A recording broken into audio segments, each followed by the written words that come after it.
Subscribe to the all-new HardLore Patreon now for early, ad-free access to every episode and an exclusive episode every month.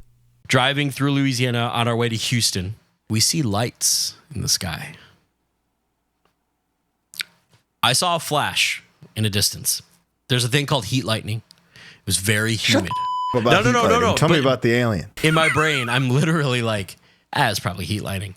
And there was two more in the same spot. And we were kind of coming to a hill. So I was like, well, whatever it is, like whatever this factory is, this cement refinery or something, we're going to see it over this hill. So blah, blah. Never saw it. Never saw the source of what that could have been.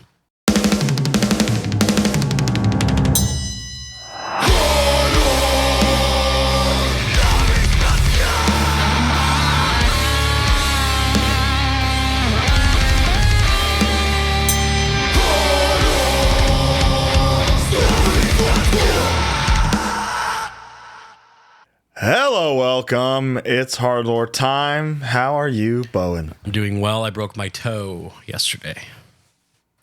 Broke toe? Yeah, dropped a plant. I was moving a caddy in the shower, and I have a little shower plant that, lives in there. Fell off, destroyed my toe. No, fully broke it, like it's broken. Oh, yeah. Yeah, I can't bend it. Dude. Throbbing right now. No good, man. No good. Did you go straight to the ER or did you sleep on it like a real man? I don't have insurance. I don't have a choice. I'm not going to no ER. Is it purple? Oh, it's so purple, dude. Isn't that awesome to just wake up and be like, or to go to sleep and be like, maybe. Yeah. Maybe I'll wake up and this was all just, it was nothing. Yeah. And then when I broke my hand, I woke up and my hand was a baseball glove. And you just can't do anything with it. You can't do, well, no, it's completely purple. Mm-hmm. It's bruised everywhere, every finger, everything. I got purple. I was like, I guess I'll go check this out. I got purple into the nail. Like it's the whole guy. Sickening. Hey, sickening. Terrible what happened to Bowen. That's why we don't trust plants and plant-based. Yeah. It's my comeuppance for the Zapluder film. Exactly. That's what you get. God said, you hurt your friend, I hurt you. Anyway, we are here today to talk about two incredible tours that we just did. We figured out it was like the first time we've both been on the road at the same time in, I don't even know. Well, since the inception of the show, at least, Yeah. When Yeah, right. Since the inception of the show. Since the inception of HardLore, we have not both been on tour at the same time. It's been Bo being on tour and me having to go do a little bit of extra work because Bo is on tour. And now this time, I had to do a little bit of extra work a week before because Bo went on tour a week earlier. But now we were both on tour at the same time with doing tours headlined by two of the great modern hardcore flagship bands. It's objective to say. Mm-hmm. Whereas I did, I was on Drain's Good tour with Drain, Terror, Angel Dust, Scowl, Mind Force, End It, Haywire, MAD, and Cosmic Joke. Tour of the summer, truly. Tour of the Spring century. Or whatever it is, yeah. And Bo. It was Kublai Khan, us, Pain of Truth, a band called Justice for the Damned from Australia, and then for the last 4 days, Lionheart from California jumped on. Gotcha. Are they from California? Yep. Crazy. Two incredible tours. Yes. Two incredible lineups. Just we got so much to get into here. We like to check in and kind of be like, here's what we're seeing. These are field reports. Mine is 99.9% positive here. Yeah, 100%. Just what is happening out there right now is unbelievable. Yeah, I don't know if people realize, especially if you're younger. If you're a younger viewer of HardLore, man, when Colin and I were in our late teens, early 20s, these tours would be if there was 100 people, bands would be like, fuck. Even the 10 for 10, was in venues far smaller than the Chicago Metro, Mm-hmm. Glass House is 700, and that felt like the biggest show I'd ever been to. Right.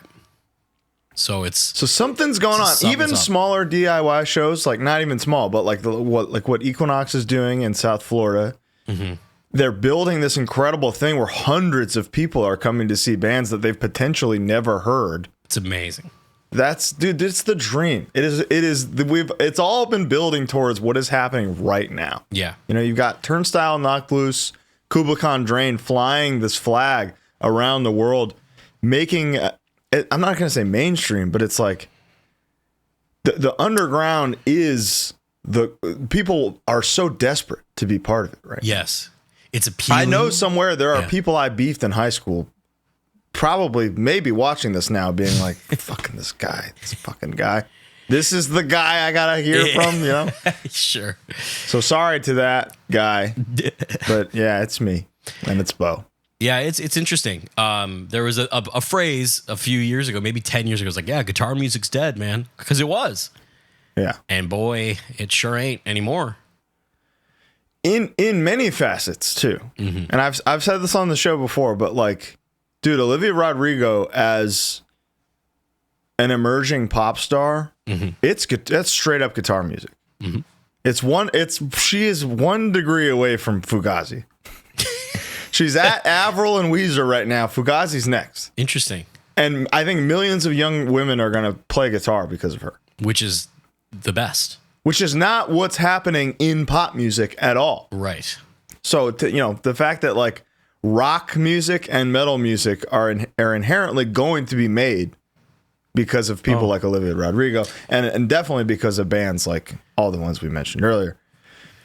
Let's get into this, man. Yeah, I only did 5 shows, so. Yeah, I was gone first. Mm-hmm. So we'll start with that. Our first thing was driving from Chicago to Daytona Beach, Florida, which is hilarious because Harm's Way has done that one other time on our very first tour ever. Really? We drove from Chicago to Daytona Beach, Florida to play This Is For You Fest, which is where the picture was taken. Very full circle, which is interesting. We played Welcome to Rockville. It was in the Daytona 500 like speedway. Damn. So like when you're taking carts to Merch World or to catering or whatever, you're on the fucking track. Are they fast, the carts? You're going 12 miles per hour. But they should get proprietary fast cart. You got a fast car. You know what's crazy is how steep the track is. You couldn't on foot run to the outer wall of the track. It's almost straight up. Is that so to prevent cars from? I believe it's for traction and then also to make the outside and the inside the same distance. Because you know how in the Olympics they all start staggered. Yeah, that's more surface area. So therefore, it's blah blah blah. But was this your first Danny Wimmer Presents festival? I think so. As Harm's Way? Actually, how was it? I'm very curious how things like, because I've been to a couple, and the crowds are pretty good for every band. But something like merch kind of has to be a tough sell at that when it's like there's people going there for Slipknot, Iron Maiden, and Judas Priest, and not much else. Yeah. So everything but merch, I would say, was fantastic. Okay. Like I even have here like great stage crew. Like everyone on stage was like, I love you guys, man. Like just awesome. Like fully like whatever you need. They were amazing. Very being treated professionally when you're just kind of like a band that comes from where we come from is very validating. And that's the way it should be. Everybody should be treated professionally, especially at a thing like that. Sure. But like you've been a band for 19 years or something. Yeah. And you're just now playing these stages where that's supposed to be the norm in music. Yeah, but we're used to just doing everything ourselves. Yeah. Like Jerry only. Yeah. Yes. So my only thing about merch is like it's venue sell. So like they don't fucking care. And I don't blame them. I get it. I don't know how money works. I know other fests, and other things, when there's venue sale, there's incentives kind of built in to push merch, whatever. They don't fucking care. So it wasn't Nobody cares. Yeah, it wasn't great. But the thing about these fests is generally you're going to get a decent amount from the door, and then it kind of takes care of itself. Cool. What do I have here? Oh, we shared a trailer with Mushroom Head. It was interesting. How was that? Did you talk ICB or what? We didn't meet to a single. We didn't speak to a single one of them. Not one. Could you just probably could have, but it was like right when it was like, okay, let's eat and then let's start to get out of here, they were playing. So it was just like we just kind of. Oh, dude, I would have been waiting. I would have been sitting there waiting. You know what's hilarious was going back to the trailer after I think they must have been done because we were about to leave and it smelled like a Halloween store because of all the rubber masks. It's like, they're ready. They're ready to play. You know, so that was pretty funny. To the listeners who don't know, the singer, one of the singers of Mushroomhead, is the singer of Cleveland hardcore band In Cold Blood. Mm-hmm. Mushroomhead has straight up hard ass pits recorded at Mars. Yeah, right. And also couple tracks, man. And also members, like it's kind of a Slipknot thing where people would kind of swap out and they're all wearing masks and doing different shit. Yeah. There are people who would play in Mushroomhead who are all like Cleveland hardcore guys. Yeah. The catering was incredible. Like one of the craziest spreads I've ever seen. A charcuterie table. An entire table. Saw Ronnie Radke and Soraya. They were back there eating. It was pretty wild. Did he have a escort? He had bodyguards. No bodyguards, I don't think, but a definite like entourage. And it was us and Gate Creeper sitting at like the next table, just kind of like, huh, you know. There he is. Pretty wild. Yeah. Mr. Bungle played. Soulfly also played. Oh. Mr. Bungle covered Territory. Max sang it. Oh. But we fucking missed it. Oh, dude. It happened. That's incredible. How, like, we're close, man. Didn't Mr. Bungle, like, close? Didn't they, like, headline? Yeah. No, they played really late. I don't think they headlined. Headline a stage, maybe? Yeah. But what's cool is, like, they played Riot Fest last year. They played Territory. So that's just, like, we got Territory in the bag. Max is here. Let's fucking do it. That's so cool. We're getting close, baby. It's... Damn, that rocks. And I got sunburnt.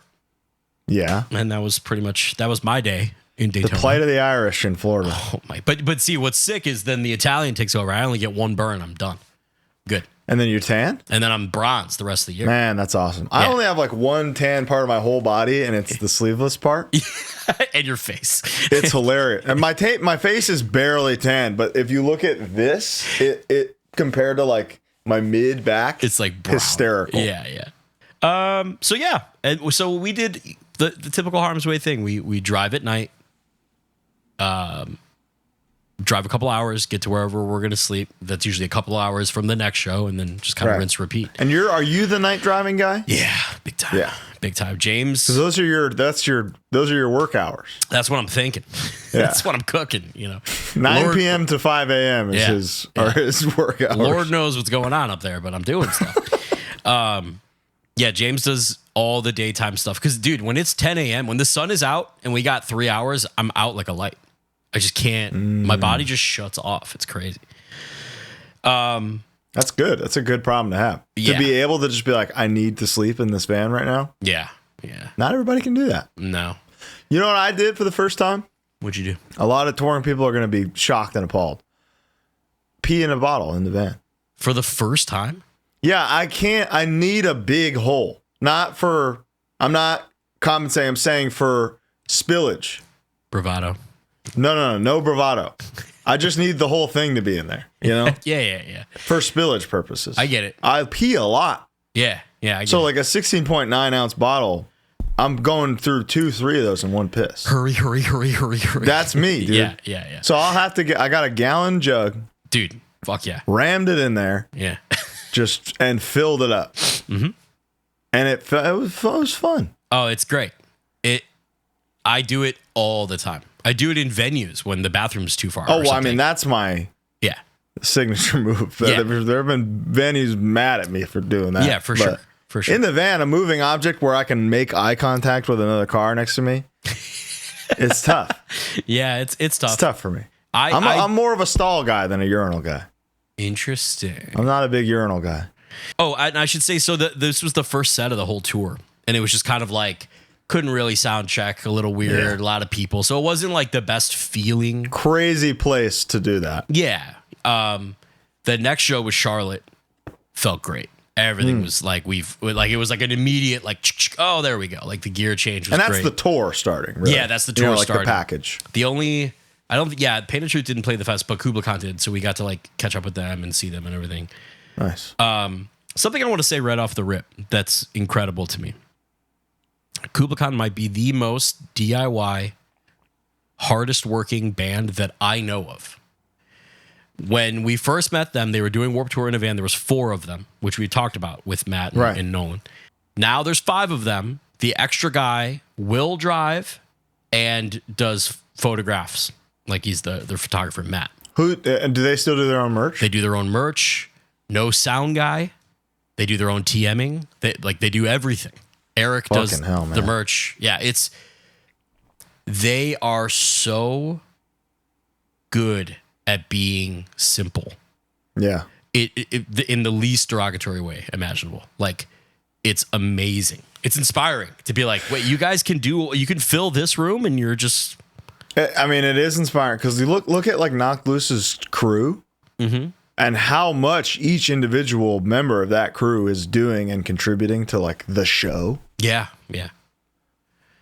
Like the venues they're playing are not far off from each other. Yeah, but I will say, Kublai Khan doesn't do quite as much like production stuff. There's not like that's what I'm saying. Knocked Loose has a fucking a Broadway show, but there's going on while they play. There's a cost to that, right? Exactly. Yeah, exactly. It requires the manpower, but the fact that Kublai Khan has kind of like balanced out being what people expect from them. Yep. By just bringing a photographer with them is fucking crazy. It's really awesome, and I think that was the first time they'd brought anyone.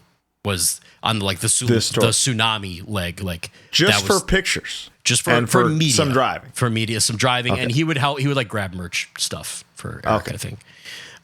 Really sick guy. If you saw anything that Harmsway was posting from that whole tour, anything on our individuals, that was all him. He's king. But so they were amazing. Got to reconnect with them a bit. Nolan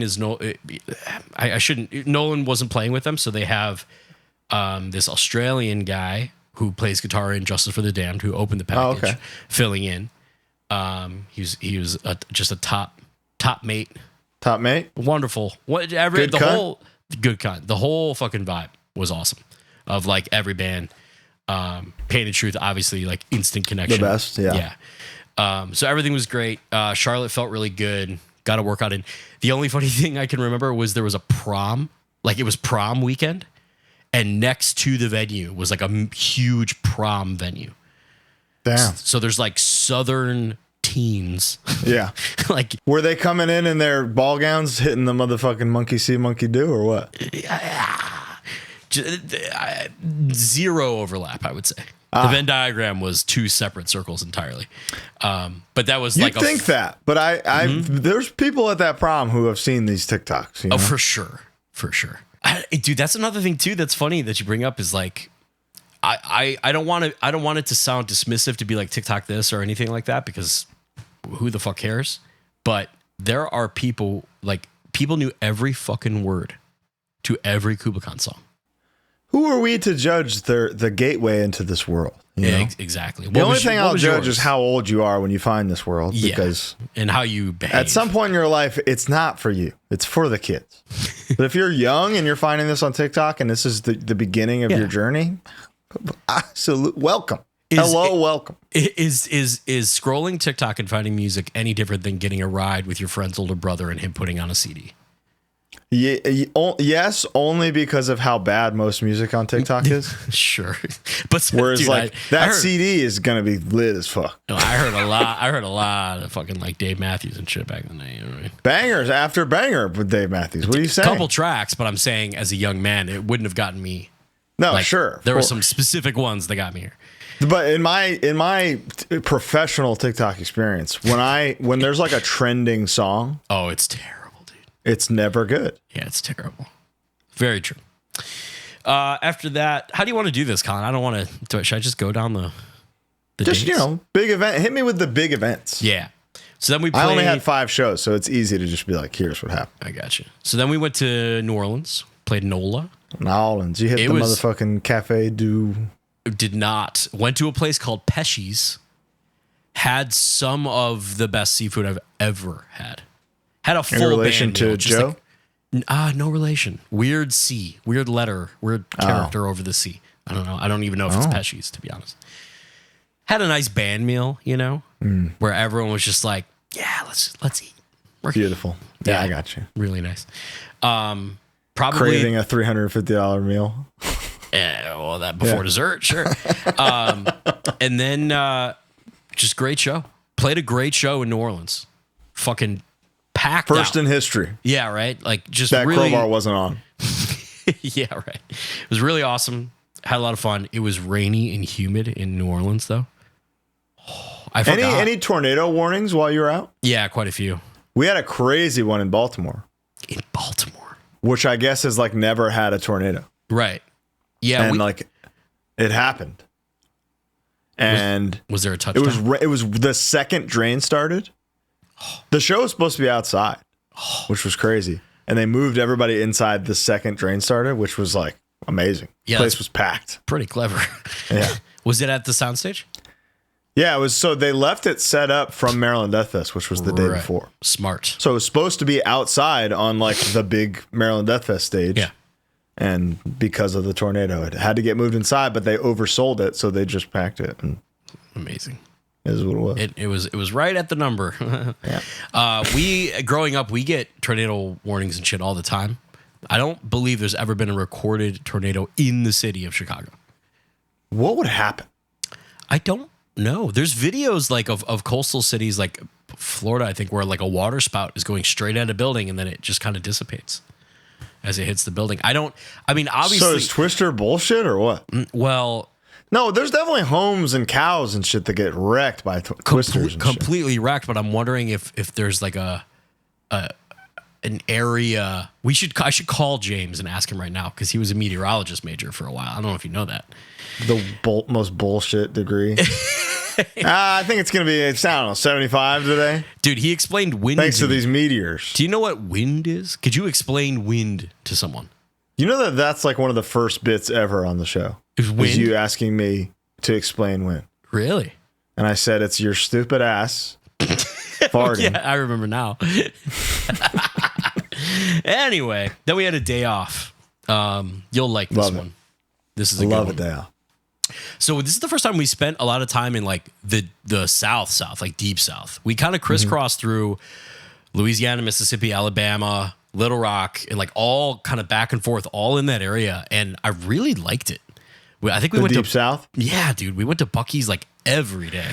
Oh man, I love Mr. Bucky. The deep south, the college towns are amazing. When we were in Birmingham for Furnace Fest, I had a great time. Oh, I loved it. Had a great time. Any town with a university in it is gonna like not be as weirdly freakish conservative, you know? Yeah, right. Yeah, of course. It's like when we were in, I think it was Charlotte. Our Uber driver said that the governor said Charlotte is the blueberry in the tomato soup of the South. Whatever that means. Something derogatory. I'm just realizing too that we played Baltimore and I don't even have it on my little list here, or not Baltimore, Birmingham. But anyway, so yeah, we had a day off, hit a workout. We were like, all right, let's do a nice like Texas Roadhouse kind of steak day. We always try to break up a big drive like that, you know? Mm-hmm. Every place we went to was fucking closed. Was it Sunday?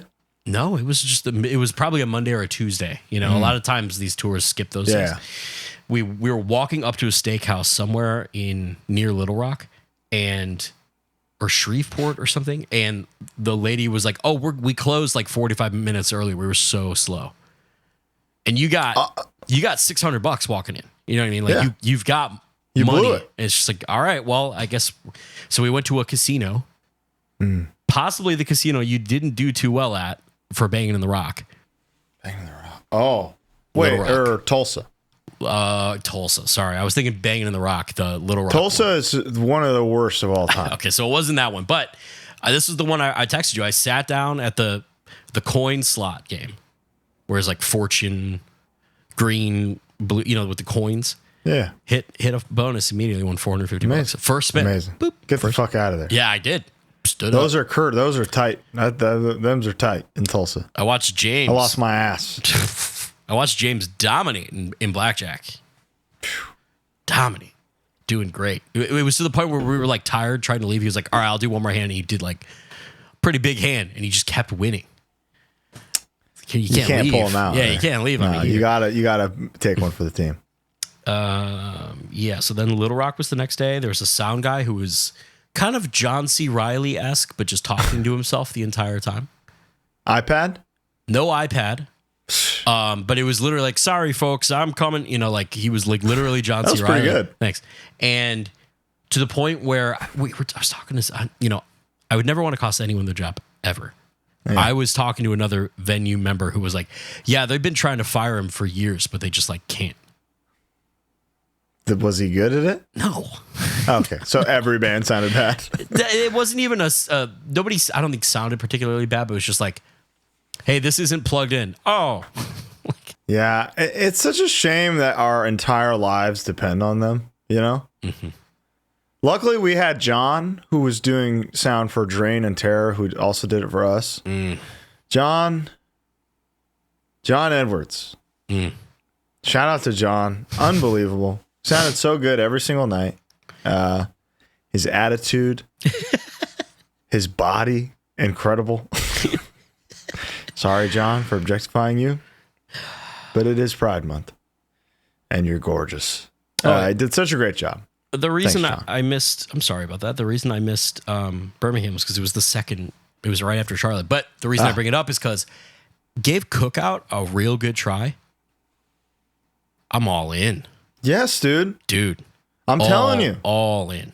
I'm telling you. If you have a bad experience at Cookout, you did something wrong.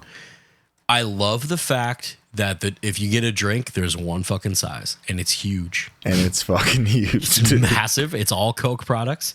Did you get a shake? I did. Banana pudding. See, you can do anything. You can do anything. And it was fantastic. Corn dog was good. Onion rings were good. I got the double cheeseburger with pickles, onions, and ketchup. It tasted like mom grilled it out back, dude. Right? So that's what we literally said the whole time. Is it tastes like you're at a cookout, just in someone's backyard. Fantastic. It's fucking amazing, man. All in on A Cookout. tier. Yeah, it really easy, good. Really good. I wish we had them up here. I'd go. Me too. Lot. I would go all the time. And it's inexpensive. Because there's 18 different meal combos you can have. You can do anything. If you get a tray, you can get a shirt for $5. God, what will they think of next? I wish they were up here. I'd go a lot. Then we went to St. Louis. Went to a place called Pappy's Barbecue. That's the famous one, right? It boasted to have the best ribs in the country. What'd you think? I think they're liars. It was good, but Did you get brisket? Of course. Okay. Of course. How was the brisket? Very strange brisket. Shaved, thin brisket. Like thin. Not sliced. Like Korean sliced brisket? Yeah, exactly. Like thin fucking brisket. I mean, I like that when it's Korean. Sure. Yeah, I know what you mean. It was. But if I'm expecting American Southern brisket and I get that, I'd be confused. I would say the chopped or sliced brisket sandwich from Buc-ee's is. Oh my God, the fucking chopped briskets. I ate one 5 days in a row. They're so good. It's $6. It's good. And it's fresh because they're constantly going, fresh brisket on the board. They're constantly cooking that shit. St. Louis was incredible. I was at a place called Red Flag. Fucking amazing. 1,200 people. Just packed out right in the Foo Bar area. I swear to God, there's no other area in St. Louis. No, that is St. Louis. That is St. Louis. Is that whole strip. It's true. Then we did something kind of cool. So there was like a bit of a mishap with Sonic Temple, which was outside of Columbus in Ohio. Oh, yeah. Was this also a Danny Wimmer? I think so. But basically, it was like a telephone game where it wasn't realized that we were on the same tour with Kublai Khan. So if we were going to play the Saturday of the fest that we were supposed to, we would miss Baltimore. And we were like, well, we're not going to do that because Baltimore's been really good. Baltimore is unbelievable. And so we didn't do that. And we played an off show with, it was us, Painted Truth, and a band called Violent Nature from Ohio. Incredible. Doors were at 11. We probably played at 1 o'clock in the morning. Wow. Little rough, but absolutely worth it. It was sold out. It was at Ace of Cups. It was fucking awesome. Amazing. You know what band also played Sonic Temple? Little hardcore band called Terror. You know what? Yeah. You know what members from a little hardcore band came to our fucking show? I'm gonna guess Martine. 2 members, 1 crew guy. Crew guy. Dan Seeley. Chris Linkovich. You're a genius. Wow. They came, hung out, obviously saw a bunch of friends and stuff, and it was just rad. Amazing. It was a really good show. Felt awesome. Glad we did it. Violent Nature. Yeah, I mean, a proper hardcore show after a weekend of like corporate sponsored rock music. Mm-hmm. The ultimate palate cleanser, really. And Violent Nature rips. Check them out. They're genuinely very good. Love it. And then the next day was Baltimore, and I'm so glad dude. So glad we didn't miss it because it was fucking incredible. Baltimore was my favorite show of the Drain tour. Possibly mine too, of this tour. No joke. There's no barricade. The stage height is unbelievable. Yep. I'm fucking shredding beach balls left and right. Damn you people! This is golf, not a rock concert. I'm feeling bad about it eventually, but Baltimore is on fire right now. It seems like they've taken to heart Turnstile and Trapped Under Ice's success. You know, and been like, oh shit, we're the place where these huge torch-bearing bands have come from. We should take pride in that and keep it going. Yes. And you got End It, who is like, they're showmen. They're hardcore showmen. They're doing it right. Baltimore's doing it right. And Soundstage is another venue with like an amazing crew. They help you load in. They're super like easy, and every from the lady in charge, whose name I sadly forget, to the person doing door. Just like everyone was cool and like understood what amazing monitor guy there. Probably the best my monitors ever sounded. So awesome. Love Baltimore. Big fan. Ate at the Shake Shack around the corner. So did we. That's where we ate. Me, Nick, and Chris went there. Chris had Shake Shack feels like a nice break from fast food somehow. It's accelerating. When you're in the midst of all that. Yeah. It's different. It's on a nice little strip too, where there's like a Chick-fil-A, a Halal Guys, something else too, like a Jamba Juice or something is right there. Yeah, we walked to some coffee place that Dan said was 1 block away. That was not 1 block away. It was super far. It was okay. Yeah. I don't remember the name. Oh, it's called... Yeah. It was fine. There's a Fogo de Chao right next door to that venue. Yes. You know, I've yet to go, and no one will go with me. I know. I'll go with you. I want to go so bad. We'll go here together next month. I love Fogo. All right. After that was Richmond at Canal Club upstairs. Sold How was that? Out. It was kind of crazy because the last time I've been up there was United Blood, and like playing those felt like a big deal. Not that it wasn't. It just felt like, oh, this is like a big fest. You know, this is an important fest, and one of my favorites at the time. And I haven't been back there since the last one, which I don't remember how many years it's been. Having played bigger rooms since then, it's interesting to go up there and be like, oh, it's not as big as I remember. Like the stage. I think that is the ultimate show of growth of hardcore. Truly. Yeah. That this 4-band package now sold out the room of like the second biggest hardcore fest in the country. Yeah. And that the second biggest hardcore fest in the country is like one of the smaller shows on the tour. Yeah.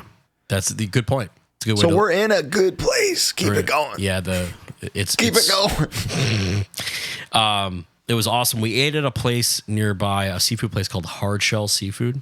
Oh. Good? Oh, nice. Yeah. Really fucking good. We ate really well on this tour. Nice. It was like Bucky's Cookout and then these like nice seafood places. That was it. Let me ask you something, Bo. Hit me. What'd you listen to on this tour? What have you been listening to? I am still going through like a big kind of 60s hippie thing. So really? a lot of Crosby, Stills and Nash. Was listening to a lot of America. Some Neil Young. Very little heavy. Interesting. Yeah. What about you? I'm back on Ringworm. Oh. Oh, well, I'm addicted to ringworm. I never got off, dude. The worm or... I need you all listening and watching to truly just like, I don't think and maybe this is our fault. Okay. You know, I know that we've shown ringworm respect and love, but maybe not to the degree that they deserve. Okay. I'm so ready. I think if you're listening, if you're watching, you need to start from the top. Get the promise. Yeah. If you can find the demo, try the demo. The demo's amazing. Even crazier. Frank 3-Gun, aka Florida Frank, I do think has the greatest hardcore resume of all time. Integrity, Ringworm, Terror, Hatebreed. Did he play in 100 Demons? I mean, like maybe Maybe at some point, but that's like some people's Mount Rushmore bands, right? One guy being in all of them is crazy, right? So this is for Frank. We love Ringworm. Blind to Faith over this goat was my third tattoo. I was 19. There you go. I mean, Ringworm has been a very important band for me my whole life. We love the worm on this show. It must be said. It must be drilled into your heads at this point. Ringworm. Okay. Justice Replaced by Revenge 25th anniversary is next year. It's that record kind of changed when it came out. I remember I was in college. It like changed kind of what I thought more metallic hardcore modern could be, because it was all very like just breakdowns. You know what I mean? Awesome. Yeah. But no. What I mean to say Ringworm is not that. It's not that. Like Ringworm has interesting fucking parts, and then they go into an acoustic song called "Whiskey Drunk" into "Gotti God," and it's the heaviest. Right into the dude. Bad life. Yeah, you gotta listen to Ringworm. Quit. Just knock it off. Listen to Ringworm. Which record were you like? Were you just going all around or? Yeah, I mean, I was doing Birth is Pain yesterday, and then I went back to The Promise, and then I put Justice on, and even like Venomous Grand Design has some great tracks. I know it's Columbus and not Cleveland, but on like the Common Suffering headliner in Columbus, we played. Is that Birth is Pain? Is that the title track? We introed with that. And then straight into a song. We went into another song, but yeah. That's hilarious. Because Ringworm's the best and Ohio's sick. Yeah, do you fuck with Venomous Grand Design? Yeah, a couple tracks. Yeah, a couple tracks. Couple bangers. There's that one pit that's like on the China, hard as shit. Great band. Yeah, they're an amazing band. Where was I? Baltimore, I think. Yeah, get me to some big events. Give me to the heat. Well, I'm just trying to think because I want to shout out some of the, like, we never played Charleston before. We played Charleston next. Pirate Town, coolest place I've ever seen. It's fucking amazing. Rocked? Dude, all of these were sold out from this point on. Walking around, and it was literally like, where will I get a spot of coffee? Like, everything was pirate. Everything. Why? Because it was a pirate town. Like straight up? Like straight up. There's cannons and shit. So Charles was... It's King Charles, but yeah. Oh, that fucking scumbag. Yeah, he's a scumbag. The town square is in the But the pirates took it from him. Well, they would raid it. Pirates don't like hold it, you know. But the town square has a park that's in the shape of a Confederate flag. Some crazy stuff going on. Yeah, of course. Buddy. Met the homie Mad Vintage there. That was nice. Oh, awesome. Hello, Luke. The king. After that, we went to Atlanta. HardLore 15% off. That one's free, Luke. That one's free, Luke. Played the New Heaven in Atlanta the next day. Oh, how was that? Crazy. Really? Huge. It was really good. It was huge. Had possibly your worst nightmare happen. We very quickly ran out of some sizes of just black shirts, right? Like a more basic design. Overcast will send merch re-ups via Southwest Airlines. Sure. And then a courier delivers them to you. So we don't ever have to go to whatever. If the courier's good, they'll do that. We got a real bad courier who just dropped our merch off. We found out at the old Masquerade. And Casey and I circled the new Masquerade, talked to every employee, talked to Elena from the Masquerade, asking for a person that they said they dropped it off with all day, and they was just gone. just gone. Just never got to you. We got one box, and we got another box eventually sent to us, and then there was one thing that kind of got misplaced. Nightmare, right? When when you're like, thank God this re-up is coming. Yeah, we need this re-up. Thank God. Yeah, and then, nope. We are burning money if we don't get exactly. this re-up. Leaving money on the table. Yeah, gone. So that fucking. I sucked. fucking hate dealing with reordering and ordering, and you're never right. It's never right. There's always not enough or too much. Yeah, that's always one thing. And then there's the good old. Well, we could put it online at least. Just like, yeah. Someone can. Go buy this Hawaiian shirt right now online. twitchingtongues.com. But yeah, Atlanta was awesome. Really good show. Saw amazing. Champ. I think Atlanta's in, kind of having a rough patch in the like smaller hardcore sense right now. Yeah. Just needs more bands. Yeah. So if you're in Atlanta and you're listening, you got to start a band. Yeah. This is also when Lionheart jumped on, so the like shows went a little later, vibe kind of shifted a little bit. Sure. But it was awesome. Saw Champ. Didn't get to go to the store, but saw the King. Guilty Party. More on that.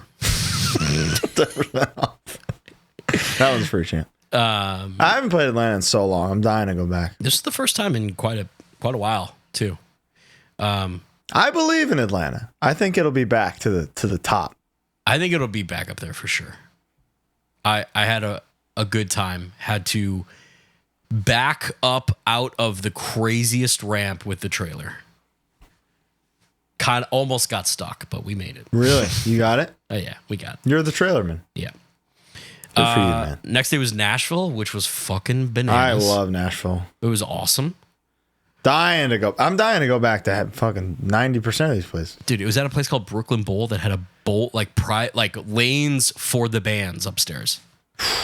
Just section off. You get some chicken somewhere? Oh, you know what happened? I went to work out and all of catering got eaten. Yeah. So I didn't get shit. So you didn't go get Hattie B's or something? I don't remember what I did, to be honest with you. I think we had cookout afterwards. I think I was just waiting. The night is saved. Yeah, truly. Obviously, I was bummed to miss out on what everyone said was good catering. But if you leave, you leave. You leave. You. That's on you. It can happen. The thing that I don't like is when catering's gone because you played. Yeah, that's bullshit. That's total bullshit. Tied down that happened. Oh, really? I didn't touch catering. I didn't play. I didn't get the Jets night one because it came the second I had to play, and I had to play for an hour. I got fucked. So that second night, it said for bands day 2 only. I said no. No. I want my cut. I'm gonna get it all back. Yeah. Casey smashed his phone while trying to be a goofball with a bowling ball. That was good. Awesome. Then we had a day off drive. Oh, this is important. We had Texas Roadhouse. It was wonderful. We're driving to near Houston. So I think what's the first state next to Texas? Arkansas? No. To the direct east. I think it's Mississippi or Alabama. One of them.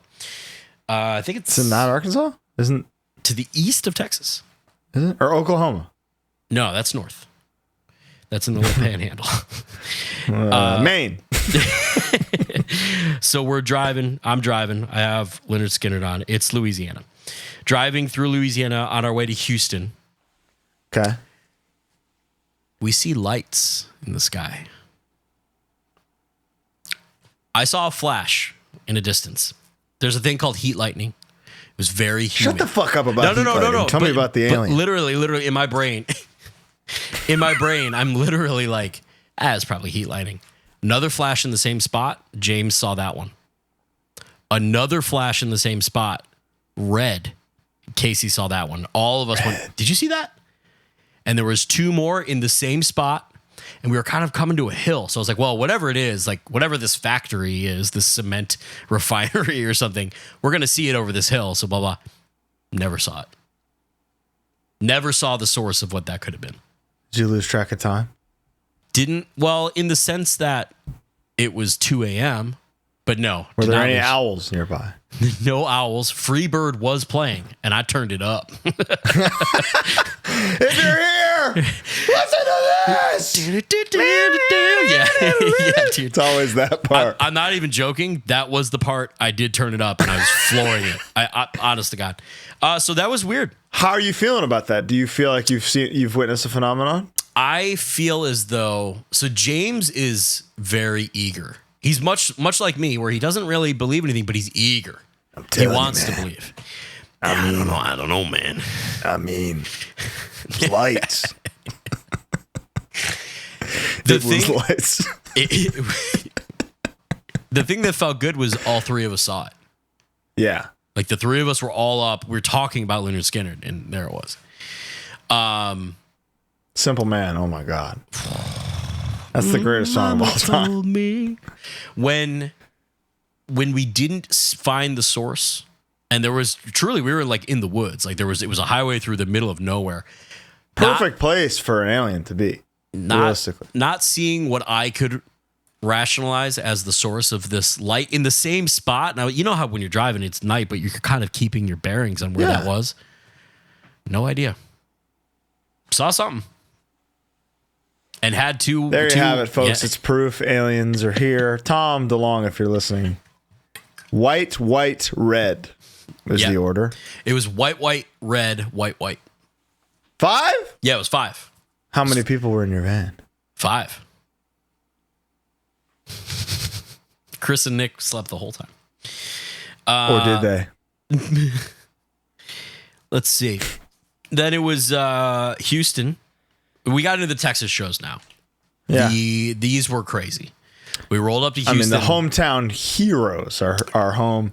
Quite literally. Dude, shout out to Houston, man. Houston is back in a way that it has never been back before. A big, sold out, wet room. This was a sopping wet place. Beautiful. Oh, it was crazy.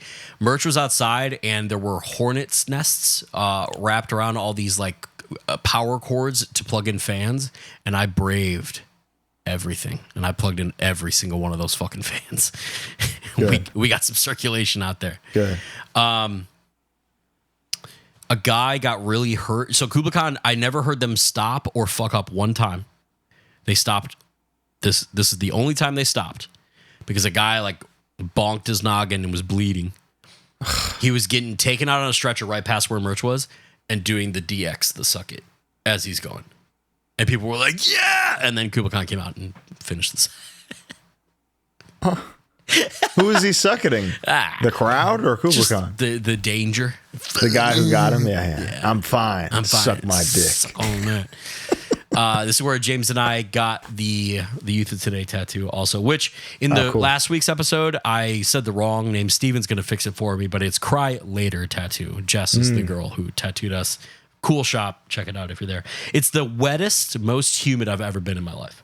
More than like France? Oh, yeah. Yeah, this was got out of the van, opened up the trailer, had to take my shirt off. Like, it was like, there's no point in wearing Sound this. and Fury merch tent type wet. Precisely. That was, I think, the wettest I've ever been from just like walking around. That was crazy.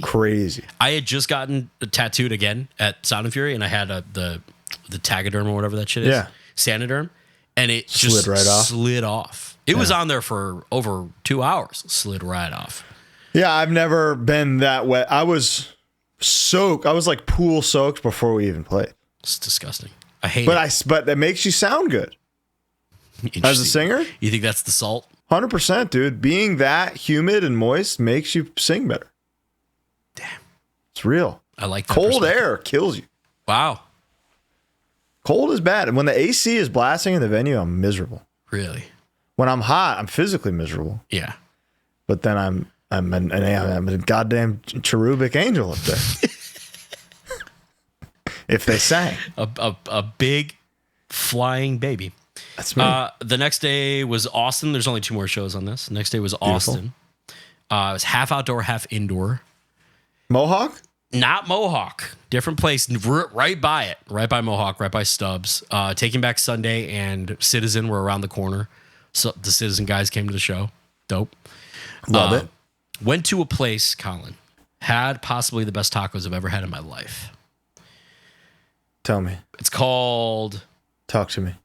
Tequila 10, D10, which I guess what is 10 in Spanish? Diez? Diez? Yes. Had to walk past the Joe Rogan mothership to get there, which was interesting. But got there, kind of hole in the wall. Like they wanted to look from the outside, like it's like a little nothing. And then you get in, it's kind of big and nice. Just, I had like one of every meat. Everything was perfect. They had one called a Volcan, where they just put like cheese on a hard shell tortilla, blast that until it's charred, and then put taco shit on top of it. On a hard shell? On a hard shell. So it was crunchy. Was it flat hard shell? Or no, they V'd it out a little bit. Okay. It was crunchy. The guy's asking, do you want everything? I said, what's everything? He said, onions and cilantro. I said, yes. Yeah. Yes, I do. It was perfect. Some of the best tacos I've ever had. And I've been waiting for that, Taqueria de Diez. Yeah. It's in 10, Austin, Texas. 10 D10. Diez de Diez. Oh, that's what it's called? That's what it's called. Oh, yeah. okay. Really fucking good. Was it 10 tacos for $10 or something? I don't know. I should have been. Who cares? Yeah. It was fucking perfect. Yeah. Austin's very weird. Very bizarre. Yeah. It's a music town. It really is. They like live rock. We're not sure about hardcore yet. Nope. That was a good one. The stage had these like a big barricade and had these like speaker stacks in between. And there were two. So like James would stand on one and I would go and stand on the other. And then James would come and stand on one. And then at one point, Casey by himself stood on one. And we're all just That's like, fun. Yeah, we were having a good time. Saw a bunch of friends and stuff. It was good. And then the last show was Dallas, Texas. Was that the number one banger of all time or what? It was in Deep Ellum. It was Yeah. at a place called The Factory. It was a 2,500 cap room. Sold the fuck out. Completely sold the fuck out. Beautiful. To the very back. It was crazy. We were loading in and a guy, I don't know how to even describe this, but it scared the hell out of us. A guy pulled up really close to the open trailer.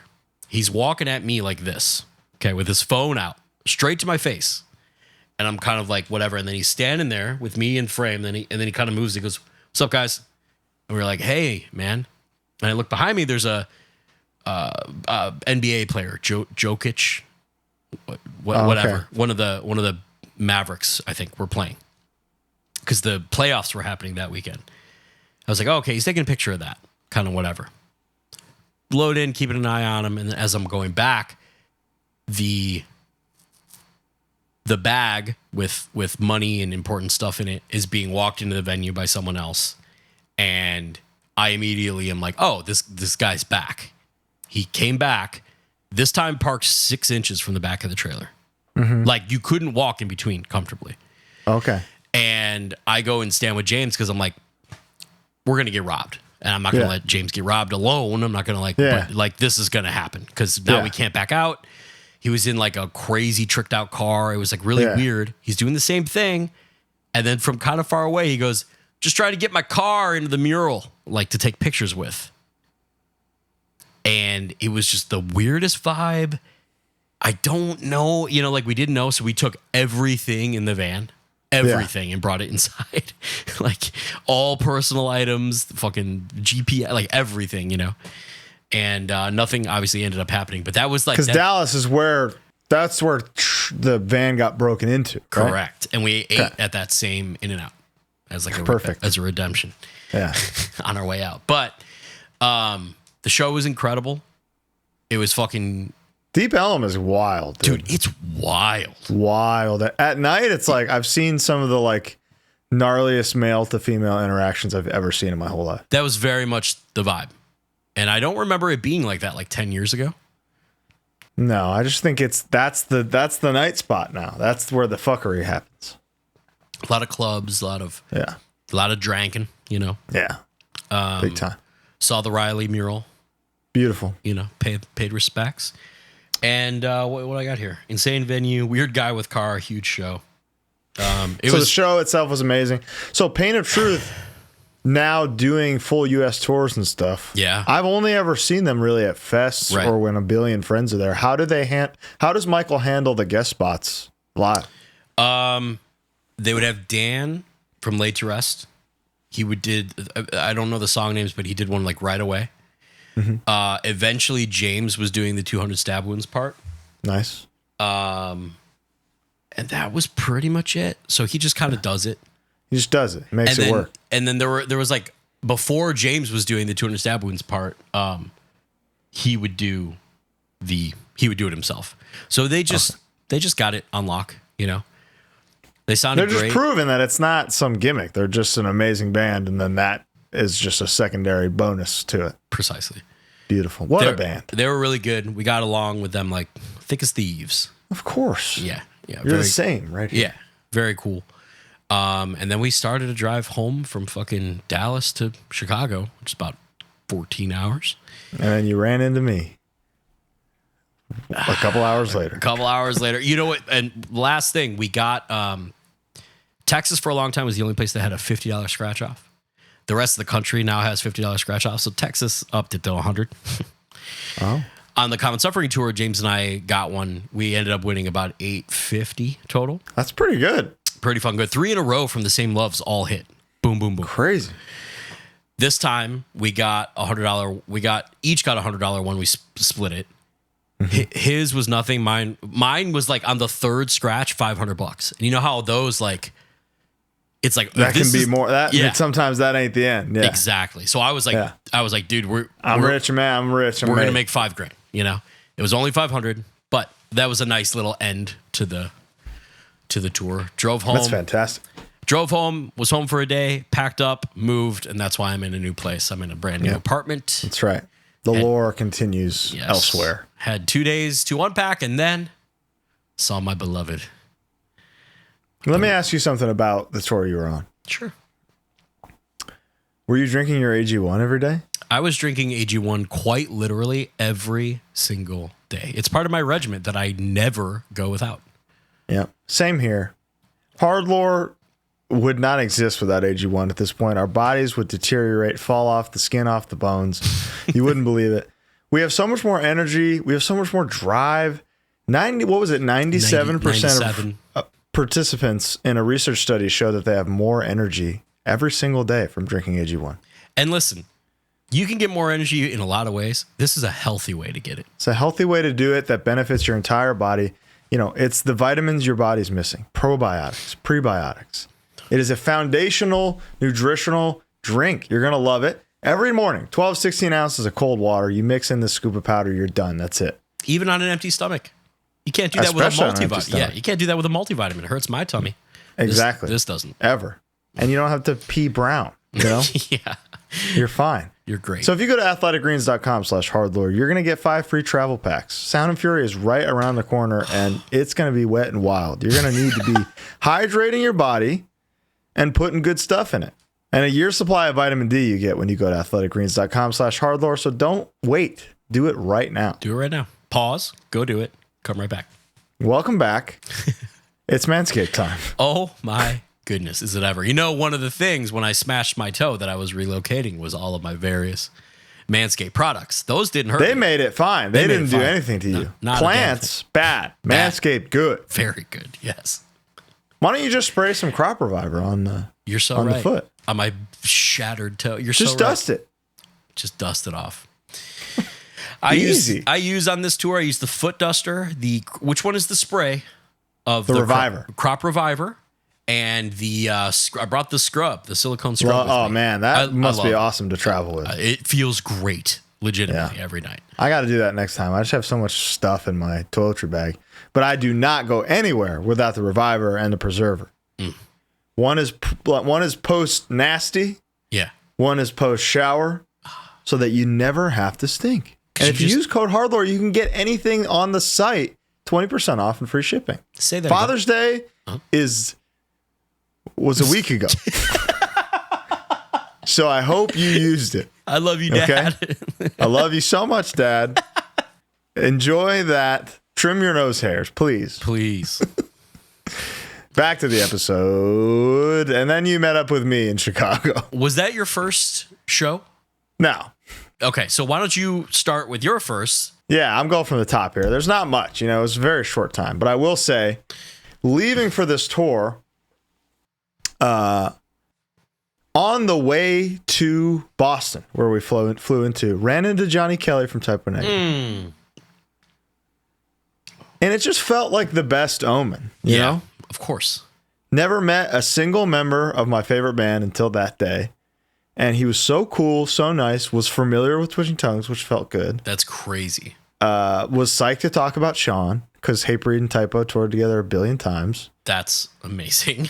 It just felt so nice. He's tall as shit. I think he's taller than me and Taylor, which is cool. It looks just like to know that band is big, And he was, all of them. I think Josh and Kenny weren't that big, but Kenny's not as big, but like Pete and Johnny, big guys.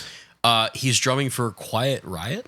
He was flying with Quiet Riot, so it was like Quiet Riot standing there, and us being like, "What's up, guys?" Johnny, Typo, and I have to imagine for them that feels like, wow, we really got the coolest guy. Yeah, playing drums for us. Totally. Totally. Like he probably gets that more than they do. I don't know what anyone in Quiet Riot looks like. I mean, rockers for sure. For sure. But like Johnny, you look at his like Instagram and stuff, and it's all Typo. Love that. Now let me ask you something. Sure. Any member of Quiet Riot, Johnny included, earmuffs. Do they have any other song besides "Come On, Feel the Noise"? Definitely. But couldn't tell you what it is. Yeah. Okay. Yeah. That's but I'm sure they've got like bangers where we'd be like, "That's Quiet Riot." Yeah. Damn, yeah. Good point. Good point. Fair. But all those bands, like that one band, the band that did Cherry Pie only ever needed Cherry Pie. Warrant. Yeah. Yeah. Warren only needed Cherry Pie. They can tour forever. They hate that song. I know. He hates I've read the it. whole thing about it. Whereas like we wrote the song last minute because they asked for a single. Yeah. Then next thing we knew, the album was called Cherry Pie. Yeah. The album cover was just a cherry pie. I don't even like Cherry Pie. Yeah. They were just rocking. Yeah. They just wanted to rock. Totally. So first show was in Boston. We decided to bring back the song Good Luck from the repertoire, which was really fun to play. Boston ate at Taiwan Cafe in Chinatown per recommendation from COA. Unbelievable. Really? If you're near Chinatown, go to Taiwan Cafe, get the Xiaolong Bao. Unbelievable. Wow. And then got coffee from a place called George Howell. Which there's a couple locations. And, we are allies of the trans and the gay community day one. Of course.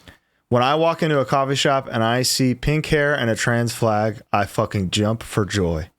I know I'm about to have the greatest cup of my entire life. And that I did at George Howell. What'd Happy you get? Pride. Just my usual. The usual. Oh, no. They had a maple latte that was fucking crazy. Oh. Made with like locally sourced Fuck yeah. maple. Yeah. Oh my God. I you know me. We're similar where we kind of always get the same thing, but sometimes there's that sign that speaks to you. You gotta get well at a place like that. I get the thing and my thing. Very good. I'm Irish handcuffs with a specialty drink and my Italian and my go-to. handcuffs. Yeah. Hey, what you want from me? Yeah. So started the tour in Boston. Had a great time. Haywire set in Boston was particularly insane. Yeah. Was it Middle East? Like made me emotional to watch. Oh. Like I think that was the craziest set anybody in that band have played in any band in their lives. I see. They felt like borderline the headliner. So sick. And it was a big stage, but Austin sang on the ground. Was it Middle East downstairs? No, it was a place called Royale. It's fucking massive. Oh, okay. Huge place. Drain. Every single show on this was a gigantic venue. Yeah. That was one of, I think, 2 shows with Scowl, who seeing their development as a band is also like absolutely insane. How flawless they sound and how flawless her voice is. Wow. She can fucking wail now. Really? Oh, yeah. I've not seen them in quite a while. They'll blow you away now. Okay. MAD opened every show on this, who also talk about like growth and development as a band. They have they have Dead and Dreaming Man on one guitar and Groder on other guitar. So it's like kind of the two greatest Virginia hardcore riffers of all time, perhaps. They've got some pit parts that like genuinely shocked me every single night. So MAD, outstanding. Also, it should be said that Mutually Assured Destruction is an excellent It's an name. unbelievable band name. Fantastic band name. And it was on every show that we played. And again, like I can't say enough good things. True showman. That like an unbelievable, even though they're like my age and older, an amazing just step into like the future of hardcore. Yeah, you know, I know exactly. What like their next LP, I'm sure will be like a generational classic.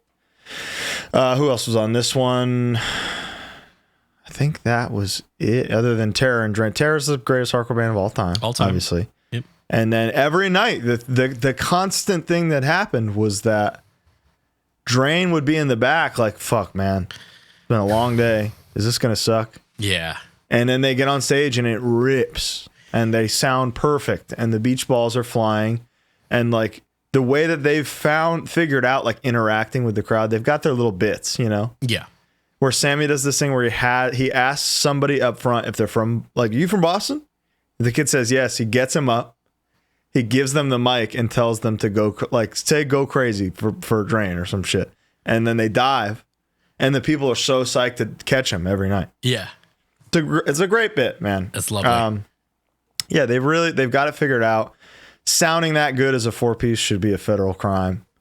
Dude, shouldn't be allowed. It is infuriating. And I can't imagine how it feels for you having a 6-piece band. Yeah, but that's fun. You know? Of course, it's fun. I love it. We get to play 8 times a year, so I just want to see all my friends in one place 8 times a year. Yeah, these Hawaiian shirts are my life's work. They're my legacy. I got one. I haven't. It's still in the wrapping. Still on. Put it on. You want me to put it on right now? Put it on right now. You want to take a pee break? Put it on right now. All right. Welcome back. Hello, welcome back. Now the show can truly begin. You're fitted up. Holy shit, that looks good. It looks good, dude. It fits perfectly. I'm telling you, I worked my ass off. Yeah, you did real good. I wear a size large. Richie and JB, of course, at Slingshot. Couldn't do it without him, but Lord.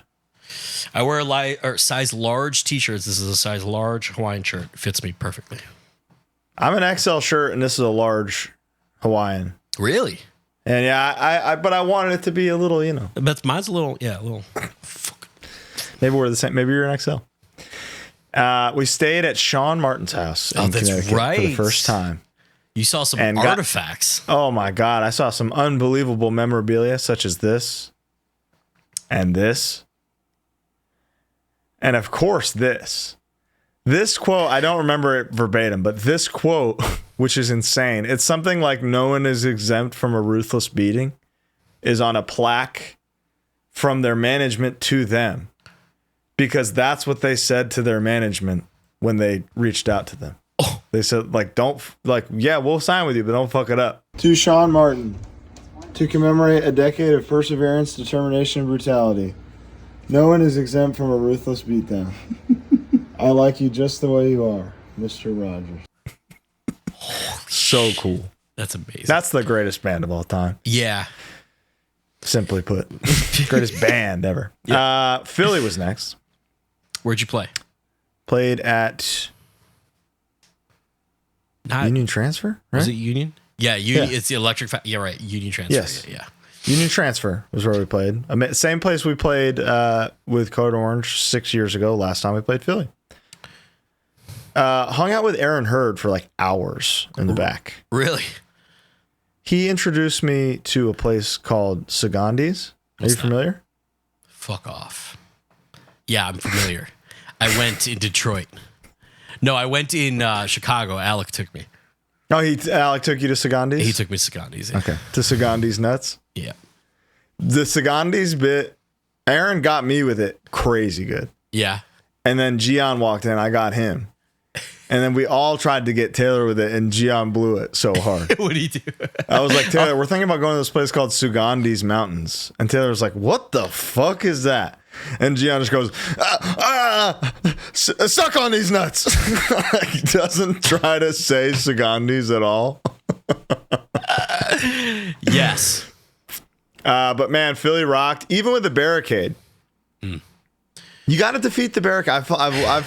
I'm getting better at defeating the barricade. You know what helps is playing a Misfits song. Yeah, I'll sure. tell you what. Can I ask you something? Yeah. You know me. You know I love the Misfits. Sure. I love Twitch Fits. I love this concept. Yeah. Will you ever play a different cover? Like in a regular standard set? Yeah. I'm down. It's just it's easy. It's easy. I would prefer a different one, but I think the 9 out of 10 people who want to hear a Misfits cover probably want to hear that. You think so? Yeah. I don't think so. We're going to play a lot of different ones I know. in a couple months. No. Maybe if when we do that, we'll start. I think Sound and Fury ends the Last Caress era. Okay. You know? Yeah. Good. The playing it consistently in the set. I say good only because it's literally my least favorite Misfits song. That's crazy. It's a skip. I love it in that it's a Misfits song. Yeah. But I'm good. I just never need it, you know. That's fascinating to me. Mm-hmm. So your Ghouls Night Out over Last Caress. Oh fuck yeah, dude. This is a Ghouls Night Out. There's a hell is where you wanna be now. The hell I'm gonna die. I love that chord progression. That's a skip. That's your number one least. Is that just from overexposure? It's overexposure for sure. It's that. It's probably Ratfink and Ratfink is kind of ass. Yeah, and then it just proves my point that like these guys saw Ratfink and they were like, this. It's unbelievable. Yeah. And then probably Return of the Fly because it's pretty funny. Blah, blah, dude, with Vincent Price. He didn't know what he was doing. No. Yet, you know, and it's like that. He was figuring it out. Mm-hmm. But Last Caress, I feel like if you put the original recording on as a fan, it's kind of not it's mind blowing every time. Yeah, it's a great song that I just don't need. There's many examples of this. Of course. Mother is a great song that I never need to hear. Don't ever need to fucking hear Mother ever. I feel the same way about Last Caress. That's okay. And I get it. Yeah. It's just a timeless, undeniable banger, which is kind of what you're supposed to do with a live cover song. Sure. But you're talking about a band with... I know, but I don't know if I can't bust out fucking... Astro Zombies would go, I Turned Into a Martian would go, 20 Eyes would go, London Dungeon would rip. London Dungeon is in the cards. There's a couple new ones I'm real psyched to bust out. Yeah. For my original band, the Twitch Fifth. Beautiful day off in Newark, Delaware. After this, let me tell you what. Oh, because Philly was where we had Maddie Watkins sing World War V with us.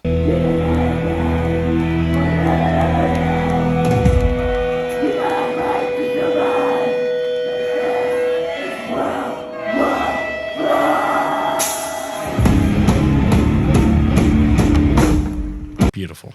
This beautiful triumphant moment that made me weep on stage uncontrollably while moshing with tears in my eyes on stage, which I don't think I've ever done. So that added about 8 years back to my lifespan. So thank you, Maddie, for joining us. So awesome. Truly an honor. Beautiful day off in Newark, Delaware, which kind of home to some members of Year of the Knife and Simulacra and all them. Yeah. Started off at Little Goat Coffee, which is where Mully works. Does all their design stuff. Fuck yeah. Oh, Lord. Good. Unbelievable. I need to start taking... Dude, you know what sucks is James is like off coffee. Why live a worse life? So because he's the day drive guy, that's not even on his mind. And the other guys... Listen, all the people out there who are like, I'm cutting back on coffee, all it does is make your life more miserable. I don't get it. The other guys in the band are happy with the hotel like cup. I need pink hair and a trans flag. I need it cold. I need a cold brew, you know? So I didn't get a lot of coffee on this thing. It kind of sucked.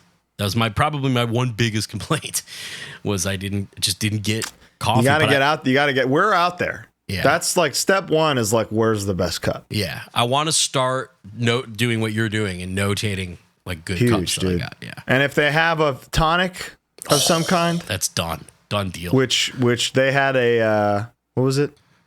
Some kind of like pear. It was a PP. I remember it being PP because it was fun to say. But man, unbelievable. And then the cold brew was perfect. Then we went to a ramen place called Ramen Kumamoto, which was recommended by Year of the Knife. That was gas, dude. Really? Outstanding. Wow. Tokyo grade ramen in Newark, Delaware. So you're doing good. You're eating good. Oh my God. I'm having the best day. We go to the mall. Amazing mall there. We go to the movies. Have a great time. But then Xavier from Gridiron and Simulacra recommended a place called Tony's Bistro. And it was one of the worst meals I've ever had in my entire life. We were so disgusted and sickened by this meal from Tony's Bistro that the point where everybody else from Delaware was like, why would you go to Tony's Bistro? Oh no. So Xavier, I know we've talked about this already, but how dare you? I didn't know he was vegan when I asked him what we should eat, which that's a problem. You should disclose that. Yeah. You should. First off, I'm vegan. Second off, I really like this place, Tony's Bistro. Okay, well, I'm not going there. Respect. There is something we have to talk about, you and me. We got to talk about Wawa versus Sheets. We got to talk about you. It's not even close. It is so close. It's not even close. No, because here's Sheets what is fine. Here's what it is. Every single thing I've had from there is just fine. Here's what it is. Wawa has a better like sandwich, like a better cold sub. No problem. And then they have their drinks, their proprietary stuff. Awesome. Sheets has better hot apps, all the like the little gimmick stuff, and has a better gas station selection. It's a better place to stop at if you're on the road. I won't disagree with that. But if I'm hungry, if hungry is the goal and I want a meal, I would take the meatball sub from Wawa over any fucking cheese curd that Sheets can offer. Would you take it over the meatball sub from Sheets? 100%. I bet it's like identical. It's probably identical. Yeah. But as far as I know, and if the gobbler's in stock at Wawa, now I know that I'm burning every Sheets to the ground. I can't have you proclaiming loyalty on the HardLore Instagram. I do what I want. A divided house will not stand, dude. It's standing. I'm sitting right now because of that Wawa meatball sandwich I had. Still full from it. Still feels so good. This makes me feel huge because I'm like, doesn't he feel good? I feel great. I'm not even joking. I keep looking at myself. I feel like a fucking superhero every time I put this on. Yeah, it feels pretty good. Anyway, Tony's Bistro, don't ever go there. What a piece of shit place. Like I said, Baltimore favorite set of the tour was next show. No barricade. I didn't know that most of these were going to be barricade. Sure. Or the biggest stage of all time. So, like Metro in particular, I imagine that with no barricade would have taken the cake as best shows. Could see it. But Baltimore was like, look at this clip.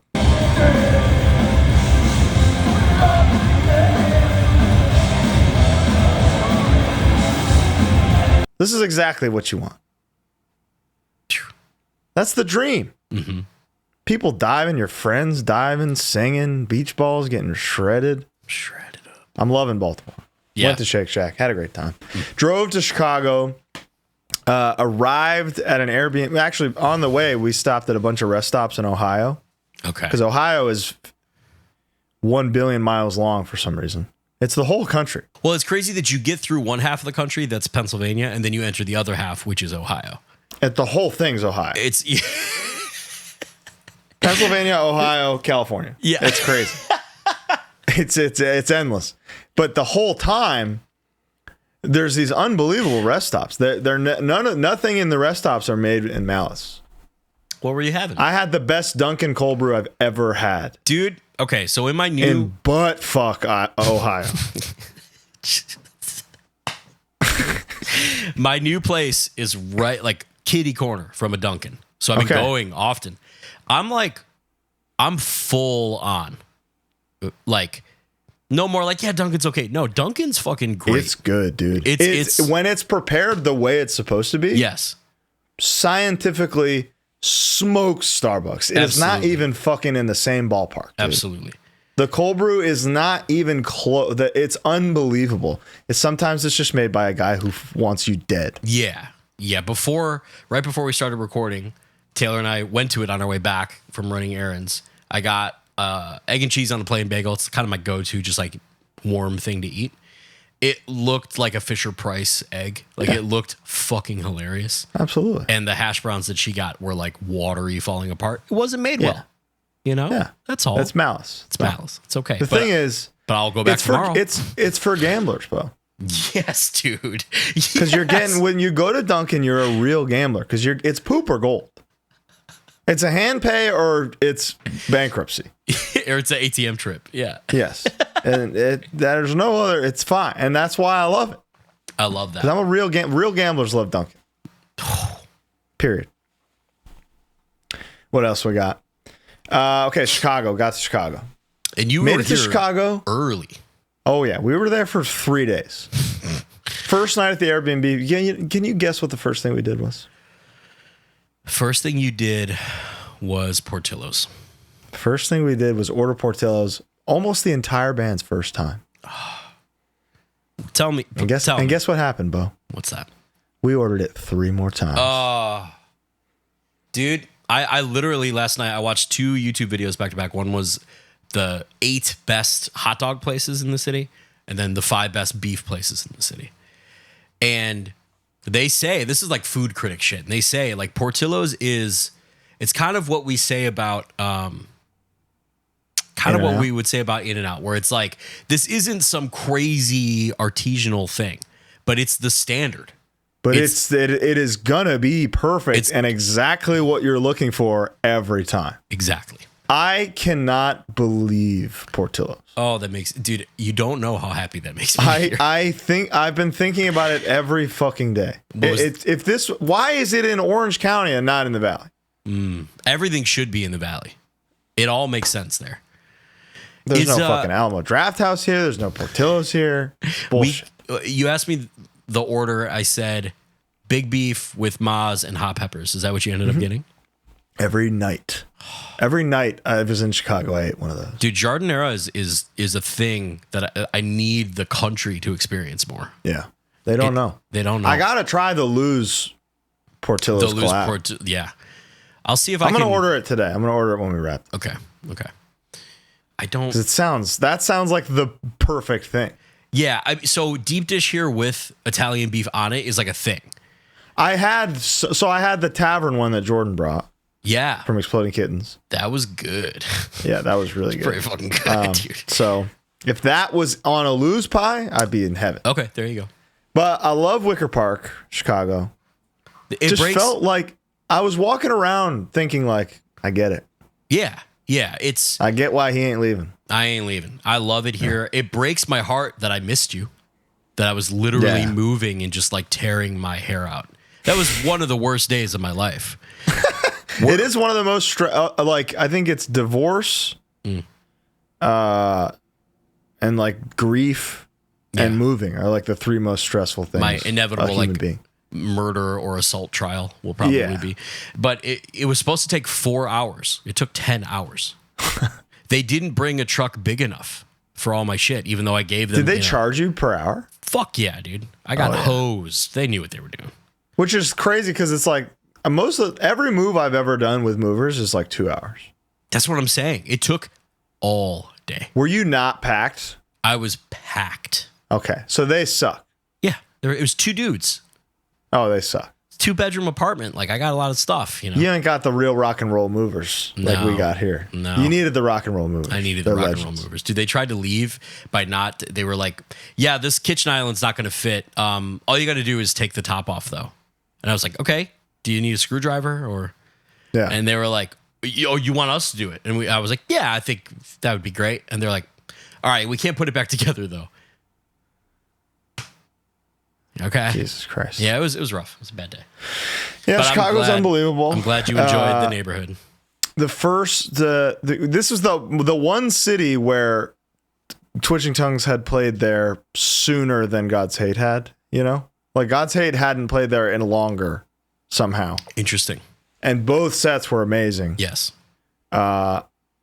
Jumping into drums after 5 days of singing, pretty tough. Yep, I can see that. But, you know, nevertheless, she persisted.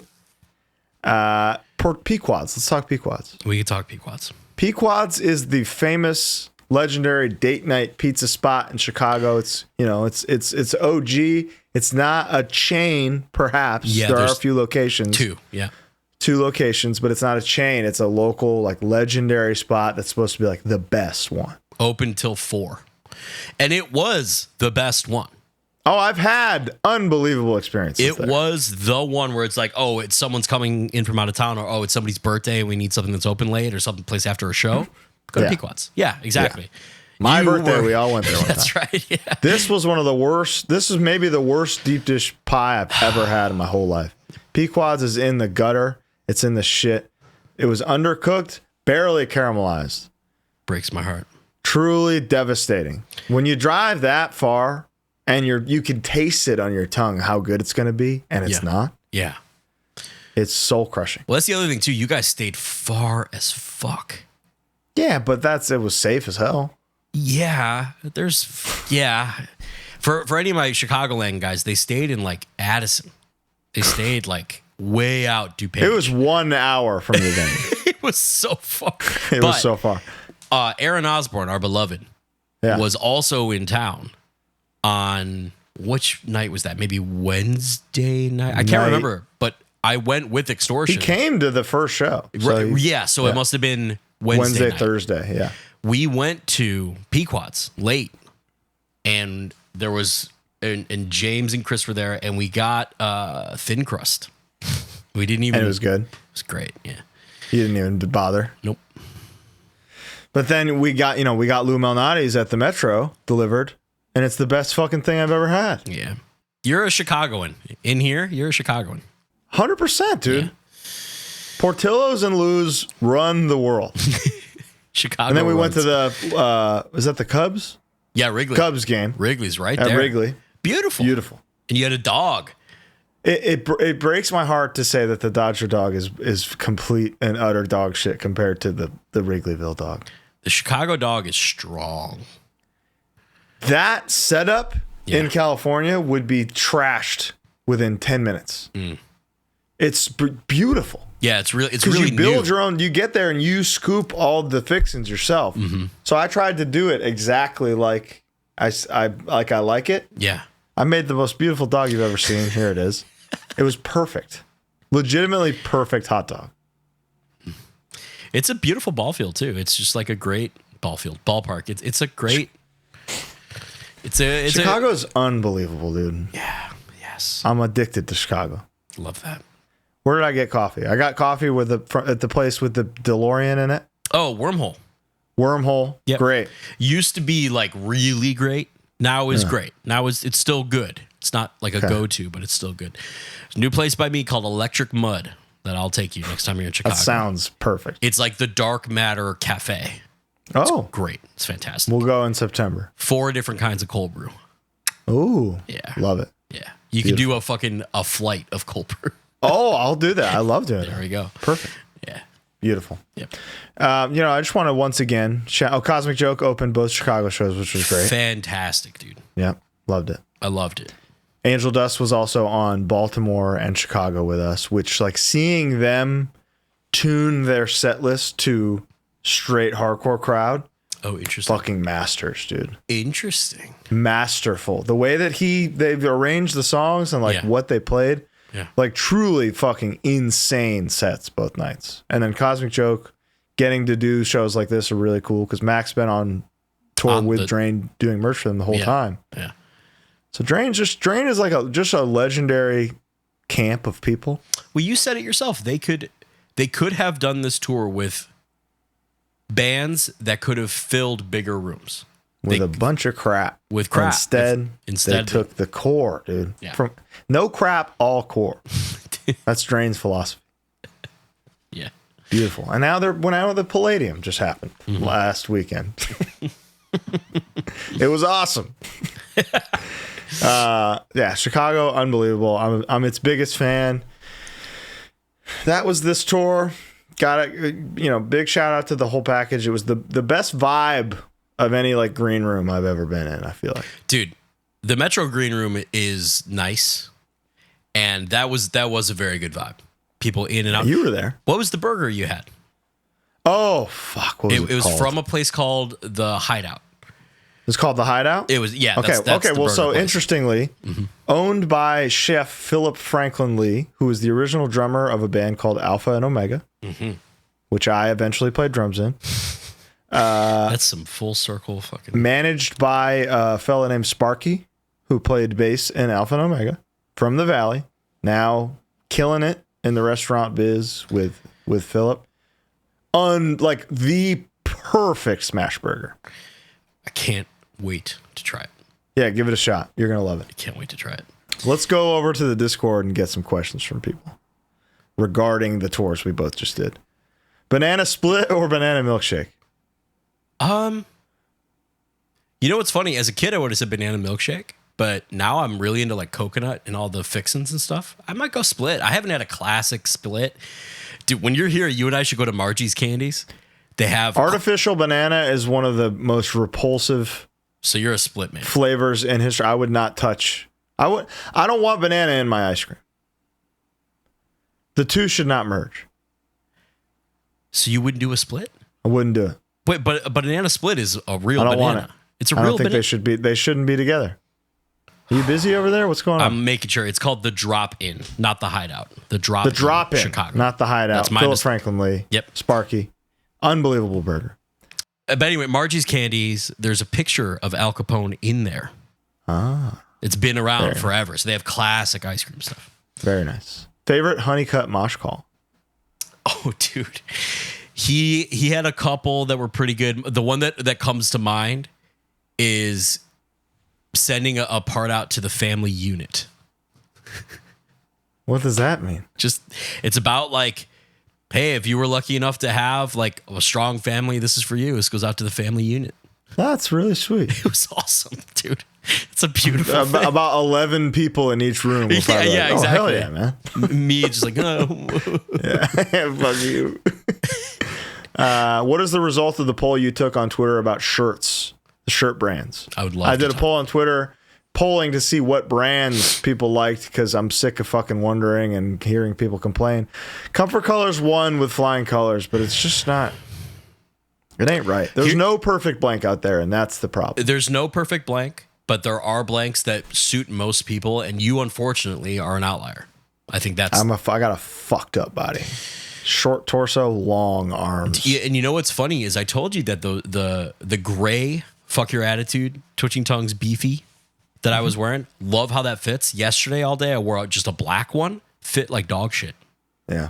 Must be a thing where like the colored ones are good, the black ones are bad. Yep. Yeah. Best thing you ate on the tour? Probably that Pesci's place I talked about in New Orleans, and then Cookout, legitimately. Yeah. I'll tell you what mine was, Bo. Portillo's Big Beef. One of the greatest fucking meals in America. Okay? Do you like their fries? Are you a crinkle cut guy at all? Yeah, they're fine. Okay. I'm a sauce guy when it comes to fries. So if you're like, unless it's, obviously like Burger King, McDonald's, you don't need a condiment with those. No, you're right. They've mastered it in a way that nobody else ever will. True.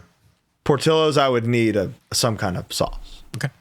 And it's like, I don't have time. I'd rather eat 2 hot dogs and a big beef than get fries there. Fuck, amen, dude. So what I did was get 2 hot dogs and a big beef. We must discuss Haywire in Boston. Yeah, that was truly like a legendary hometown set. I love stuff like that. Crazy, man. I feel like that doesn't happen as much as from when we were young and the local would play 2 of 4 with a touring package. That the local, it was like everyone would be like, we got to show the touring band this is what's up, and would kind of go really hard. The local headliner. Yeah, exactly. Jay asks, any moments on the parentheses already unforgettable tours that were really special? Yeah, I would say every single night when I would make my little entrance, Yeah. I've done so many tours where, not that I'm entering, I've been doing that the whole time. That's just like a new thing. But I've done so many shows where you can't tell if it's going to be good until you're 3 songs in. Yeah. And every night on this tour, through my dead monitors where I can't hear anything, I can hear an ovation when that happens. People are pumped. Which is like, it's a new thing for me. Fuck yeah. So going out and knowing, oh shit, this is gonna rock, is crazy, surreal. Makes me happy. Me too, man. I was there. You were. I was a disharmonic Rust warrior. You were, dude. You were in the gutter with me. Makes me happy. Yeah. Thing you listened to. Yeah. What was an unforgettable moment for you? Probably honestly, just something that comes to mind was just the fun we were having. Not headlining fucking rocks and just like touring. Oh my God. Playing direct support is the greatest slot. It's the best spot. It's fucking amazing. It's crazy. We were not that, but we're on at 8. Yeah. And we get the sound check, so it's crazy. That's incredible. But yeah, it was like playing in Austin and looking and seeing Casey standing on the speaker stack alone, being like, "Come on, motherfuckers!" Like that's hilarious. Just like, that's heaven. Yeah, yeah, it's the best. I really agree. It's like our camp. Our band seemed to not have a bad time. Like having Mike in the band for one is just like so unbelievable to me every day. Every time I look at him, I'm just like, fucking Mike, let's go. Alec is the best. Maniac. And he's miserable in the best ways. He's making AI art of everybody in the band silently right now. And dying right now, probably, yeah. Dying laughing on his bench. Sean, the craziest person in the world. Staying at Sean's house is one of those moments where you see all the Hatebreed stuff, and I'm like, fuck, this guy's in my band. That's crazy. Yeah, I'm sure. Like, legitimate musical childhood hero of mine. This guy was in Hatebreed. Is somebody I get to play music with, and that's not lost on me to this day. Nice. And then I get to travel with my brother. With your brother, yeah. But come on. Crazy. And again, you're doing something and you're getting this ovation, this kind of newfound excitement.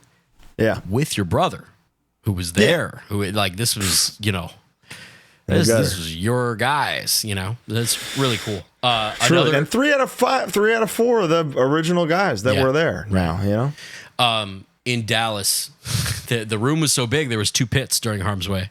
Yes. So in between, I said, "That's 2 pits. We want to see 3." And James came up behind me and went, "I want to see 4, 5." That was just an example of just having. That's not him. Yeah, live, Yeah, exactly. Just having fun. That's amazing. And we got kind of loose, and it felt really good. And you should be. That's good. I agree. Again, you've earned it. You've earned it. Did Harm's Way did get in and out in Texas? What's your opinion on? Was it real? It was fine. Okay. It was fine. I agree. Though we call those fake in and outs in the Valley. It was fine. It doesn't cut the mustard, dude. It doesn't. I think you can gimmick it to make it really close, though. Like if you extra mustard fried, chopped chilies, extra toasted, animal style. You can definitely do it. Yeah. But yeah, it wasn't right. I'll do it because it's open late. But if I have a preference, it's going to be California, of course. I need to know Matt's opinions on the best Texas barbecue.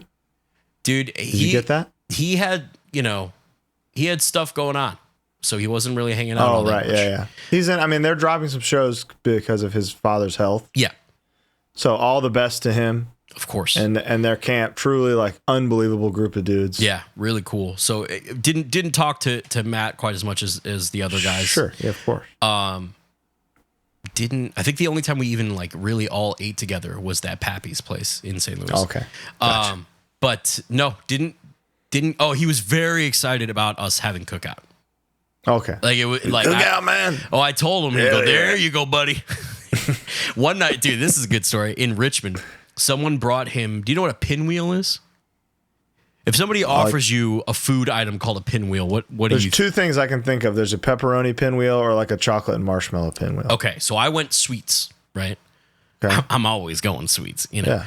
And I went up to the green room after the show, after they were done playing, and he was hanging out. He said, "You want a pinwheel, man? Like somebody brought these for me." And I, without thinking, I was like, "Absolutely, thank you so much," and just grabbed one. I didn't want to be rude. I had to walk, Matt. I'm sorry. I had to walk out. It was like bologna and mayonnaise. Oh, okay, that makes sense. Yeah, there's like a cold cut pinwheel. That's what it was. So I walked out of the room, was like, "Thanks, I'll see you tomorrow," and like just had to spit it out. It was. It was an absolute nightmare for you. It was so much mayonnaise, dude. You're sick, man. But thank you, Matt. Thank you, Matt. When writing music, how do you decide what parts fit for TT, God's Hate, Dead Body? Sometimes I'll write a thing for TT and Taylor will say, "That's to God's Hate." So I'll go, "Okay." And then it'll become God's Hate. Dead Body, there's no overlap. Is everything. So that's very much got a world of its own. Separating Twitching Tongues and God's Hate is only hard because like we want Twitching Tongues to still be hard, but there's some things that are so hard that it's like this kind of should come on. This should be something else. And then inversely, how about like the melodic parts on some of the God's Hate songs? Yeah, that is interesting. There's only a few. We use those sparingly so that they're events in each songs, you know. But yeah, they're like Mass Murder, the song, when Taylor heard that, was like, this should have been. And I was like, well, it's not. We didn't. It can't be. Too late. Is there a trick to longevity and touring, or do you just got to thug it out and do what you got to do? I think you got to thug it out and do what you got to do. I think I disagree. I think there are ways to make things easier. But I do think it's not for everybody. No, you got to get there. You can't just do a bunch of tricks and suddenly it works for you. No. You do. I think everybody has to grind first. Mm-hmm. Everybody. And then you'll get to a point where your body is breaking and you'll figure ways to make that all better. Sure. And ironically, it's kind of working harder. It's like I worked out 5 days a week on that tour. I didn't miss a day. It's crazy. And that I felt really fucking good. Got home, had to miss a few days. I feel like shit, broke my toe. Yeah. That's the same thing as like when you're running and you stop running, you can never run again for some reason. Exactly. I ran a marathon last week. I didn't run for 3 days and now I can't run ever again. Bedridden. It's real. Yeah. How do you feel about the new Fortnite season and how basically every game ends with 10 motherfuckers in cars? Not saying I hate that gameplay, but it feels like the only way and I need me some variety. It's different, but I don't hate it. I adapt. When I've played, I've not run into... When I've been in Final 10, I've not run into many cars. I didn't notice that being a thing, to be honest. Lately? I mean, by lately, like over a month. Oh, it's different now. It's different now, right? It's Mad Max now. Aha. Oh, the Metallica thing went up today. I gotta go. Yeah, we gotta get off and play. I like it a lot personally. I like it more than if you don't have waterbending, you lose, which was last season. That sucked. Yeah. Okay. That sucked, man. Getting sniped. I'd prefer getting run over by a car. Yeah. Than being sniped with a fucking snowball from across the map. That sucked. 100%. If you could write entrance music for any wrestler you haven't done so, who would you pick? Cody Rhodes. Would you really? I'm just thinking like who's gonna make you the most money? The Rock's new music. Yeah. I would. You know what? I think Ospreay's music could get a makeover, personally. And he's hot. I'm with you. Unlike, say, Swerve, whose music is literally perfect. That's a banger. It's never changing. I think Eddie Kingston should have an original New York Hardcore song. Dude, you know? Great idea. He should have Set It Off too. Dude. I'll be right back. Let's see. God. Best time wasters when you don't have anywhere to be before playing a set. Now. That's fun. You can speak to this because you just did this at Tie Down. Like, you waited until whatever time to have your 2 sets. How are you? Because that's the worst feeling in the world is killing time before. Yeah, but I'm a pacer, dude. I pace around the entire venue all day. Yeah, I saw you like 3 times. Yeah, I'm everywhere. I pace. I'm terrified. Huh. I just hate waiting. I'm not, and once it's time to play, I'm like, oh, cool, great, I'm ready. Yeah. That's. But the anticipation before then is fucking miserable. Time wasters. I don't know. I mean, it depends on how much time you have. You can work out, play a game, fucking go eat, get a cup, whatever. Yeah, love getting a cup. I love getting a cup, dude. Time wasters? I don't know. Fucking learn how to cartwheel or something. Figure it out. Do the perfect cartwheel. One perfect cartwheel. There were supposedly some push pits at the Chicago show during God Say It. How does it make you feel? Whatever keeps you moving, brother. I'll say this. If a push pit is like never has the thing where a guy like is like looking around, where it's just always ants marching. It's the coolest thing ever. It's way cooler than like hardcore dancing. Like it looks that visually. won't go that far. It looks cooler. From stage, the chaos of just like of boiling water looks fucking is cool. Awesome. But when I look out and I see the sickest move ever, that's where I go. What I like about a push pit is that you're not practicing that at home. That's an authentic, just but that's the game, dude. But, that's for the love of the game. We've all been there. Yeah, I have, and I'm saying that's what I'm saying. It's a little silly. That's how you That's how you become. Takes 10,000 hours to master something. You know. What is it? What's the quote? Like, Bruce Lee said, fear not the man who's thrown 10,000 punches one time, but the man who's thrown one punch 10,000 times. That's me. Spin kicking. Spin kicking, yeah. Colin, do you have specific ways to maintain your voice when doing a night of double sets? No. Do you have to do twitching first? I have to do twitching first. Most for like physical exhaustion purposes. Yeah. I can't do drums all out and then be a showman. Yeah, right. I gotta sing and then sit. That makes perfect sense. 100%. Yeah. Wait, maintaining your voice though? No, it's a fucking crapshoot for me every time. Sad. Bo, do you have any particular warm-ups you do before your set? I know you do 1,000 push-ups now. I do a couple hundred push-ups. Before Rockville, I didn't that very first one, that big outdoor fest, didn't warm up at all, just went straight to stage, and my hand like never before froze up in a way where I really couldn't play during one song. So you just had to like full arm. I had a full arm it like Jeff Hanneman. Full arm pick like this? Yeah, just like that. And then eventually it came back. It was like I just like lost circulation for a second. But now I just kind of like down pick for like 5 minutes, just as fast as I can, and just kind of warm up a little bit. That's all. That's cool. Yeah. Stretch your neck too. God. Oh yeah, totally. Stretch that neck. Top 5 fried chicken sandwiches. Oh, I had Jollibee yesterday. The Jollibee chicken sandwich might be the most satisfying crunch I've ever had in a chicken sandwich. That's a chain. That's a chain. Now, I will say the actual fried chicken was really bad. That may have you might have had a bad batch. It might have been malice, though. May have been malice. I would never judge a chain off of single visit. Yeah. You know what I mean? It's tough because it's like here, you go into the Panorama City location, you know they are making it with such fucking pride.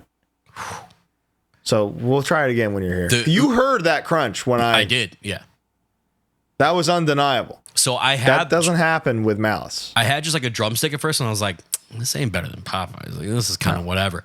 Then had the chicken sandwich, and I went, "Okay, this is different." Yes. Then had the ube pie. Oh, see, they sell out of that near me. Incredible, crazy. Did you try the gravy? Oh yeah, had the gravy with. I did your move. I did exactly. You did the skin and the rice and the fantastic chicken over. Yeah, delicious. But top 5 of chains. Yeah, I think of chains. I would go. Jollibee, Popeyes, Chick-fil-A. What else is there? Dave's Hot Chicken. I would go Jollibee, Dave's, yeah, Popeyes, Chick-fil-A, Wendy's. There you go. I think I agree with that entire list, actually. Dave's is goated, dude. Dave's is unreal. It's so good. I wish you liked the sauce, man. It's so good. I try it every time. I do try it every time. Same thing with Cane's.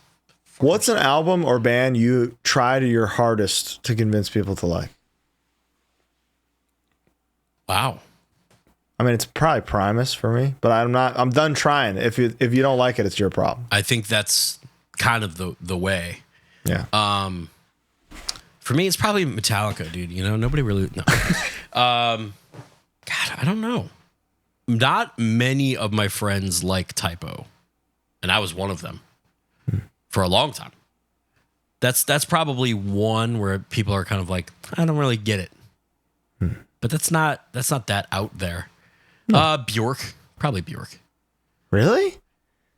There are the people who like Bjork love Bjork. I just don't know any Bjork like haters. I know people who just kind of, yeah, that's true. Nobody hates Bjork like they hate Primus. Yeah, that's what I'm saying. Like Coheed, people fucking hate. See, I love them, but I'm done convincing anybody anything. I get it. Would you rather have cow udders or a turkey gizzard? Like on me or eating? Yeah. Turkey. Cow udders for me. I do too. Well, that's an organ. If you want that removed, that's the whole thing. A gizzard's just neck. Yeah. You know what you want to have a fucking that on your face rather than inside your shirt? I'd wear a dope bandana all the time. Right? No, you wouldn't. Yes, I would. You would. would be so self-conscious about your fucking gizzard, and I would make sure. What's with the hate on Zaxby's? It's fine. It's not hate. It's just a place that is also dependent on the sauce. So it's to me, it's the same thing as like Cane's. It's just kind of like, yeah, it's chicken. 5 albums you guys consider to be required hardcore listening. Okay, that's good. Age of Quarrel. Should we do this? Should we go do this together or separate? Separate. We're gonna have separate answers for sure. Required listening hardcore albums. Number 1, Cro-Mag's Age of Quarrel. Number 2, Bad Brains self-titled. Number 3, Hatebreed Satisfaction. Mm-hmm. Number 4, Agnostic Front, Victim in Pain. Number 5, Minor Threat, Filler. Very good. I think I'm going to go Age of Quarrel, Bad Brain self-titled, Hatebreed Satisfaction. So we're right there. Yeah. I would put then Negative Approach. Ooh. And you kind of threw me for a loop with Minor Threat, actually. Yeah. Because that's a really good point. You know what? I'll go Minor Threat. I think that makes perfect sense. Like those, that's not like more advanced. It's not Marauder. Marauder's the next step. You know, no, you don't need. I mean, nobody. It's not required. Right. You'll get there naturally, but like required. Yeah. You got to pay respect to the origins to understand what is even happening now, why it's happening now. That's really good. Having never seen Drain live but love their records, do you think they could be the next band to cross over like Turnstile? They definitely have the potential and the talent to. They have all the means.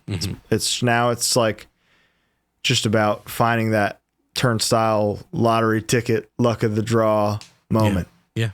Anybody else pre-gaming for Shadow of the Erd Tree? Absolutely. That's the Elden Ring DLC coming out? Yeah. I just started over. You're streaming it, right? I streamed once just to see how it looked, and it looked incredible. Yeah. Mine's still in the plastic wrap. It's an amazing bit at this point. I got you, buddy. Well, one day you'll start, and you'll have a great time. Here's a good example. Dr. Disrespect recently started playing it. It's so entertaining. Both. I'll get you OP in 30 minutes. Yeah, but do I want that too? Yes. Yeah. It gives you all the tools to do it. Why not use them? Yeah. I suppose. You don't have to struggle. Miyazaki himself said people who play with guides, it's a completely valid way to play the game.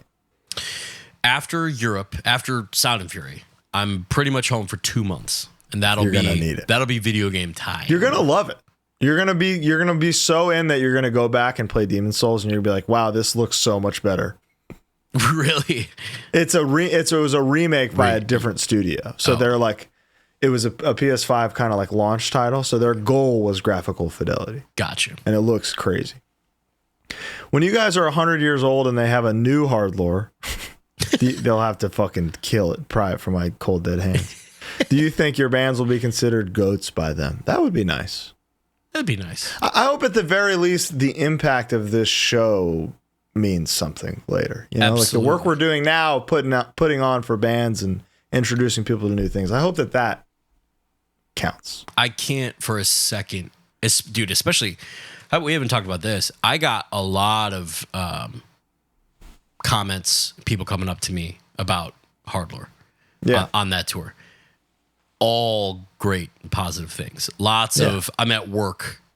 I listen to you guys every week. Yeah, I love that one. A lot of like got into this band or your band or this tour because of the, like, that's all we really want. That's the dream, man. I got a really funny one that tied down. And if you're listening, just know that you made many people laugh. I was walking to the outside area to the Little Caesars truck. Yeah. And a big guy goes, "Hey, it's you. You're a weird guy, man." Yes. I paid him to do that. Yeah, I didn't know how to react to that. But yeah, no, that's the dream. So we hope at the very least, this matters at the end of the day. This is a resource we wish we had. Absolutely. As youths. This is kind of Bridge 9 suggestions without all the terrible shit. Without all the underage weirdness. Anyway. Most winnings on a CeeLo game. Couple $100 probably. Three or 400 I think I won one time. Yeah, maybe. Highest loss, three or 400 one time. Yeah.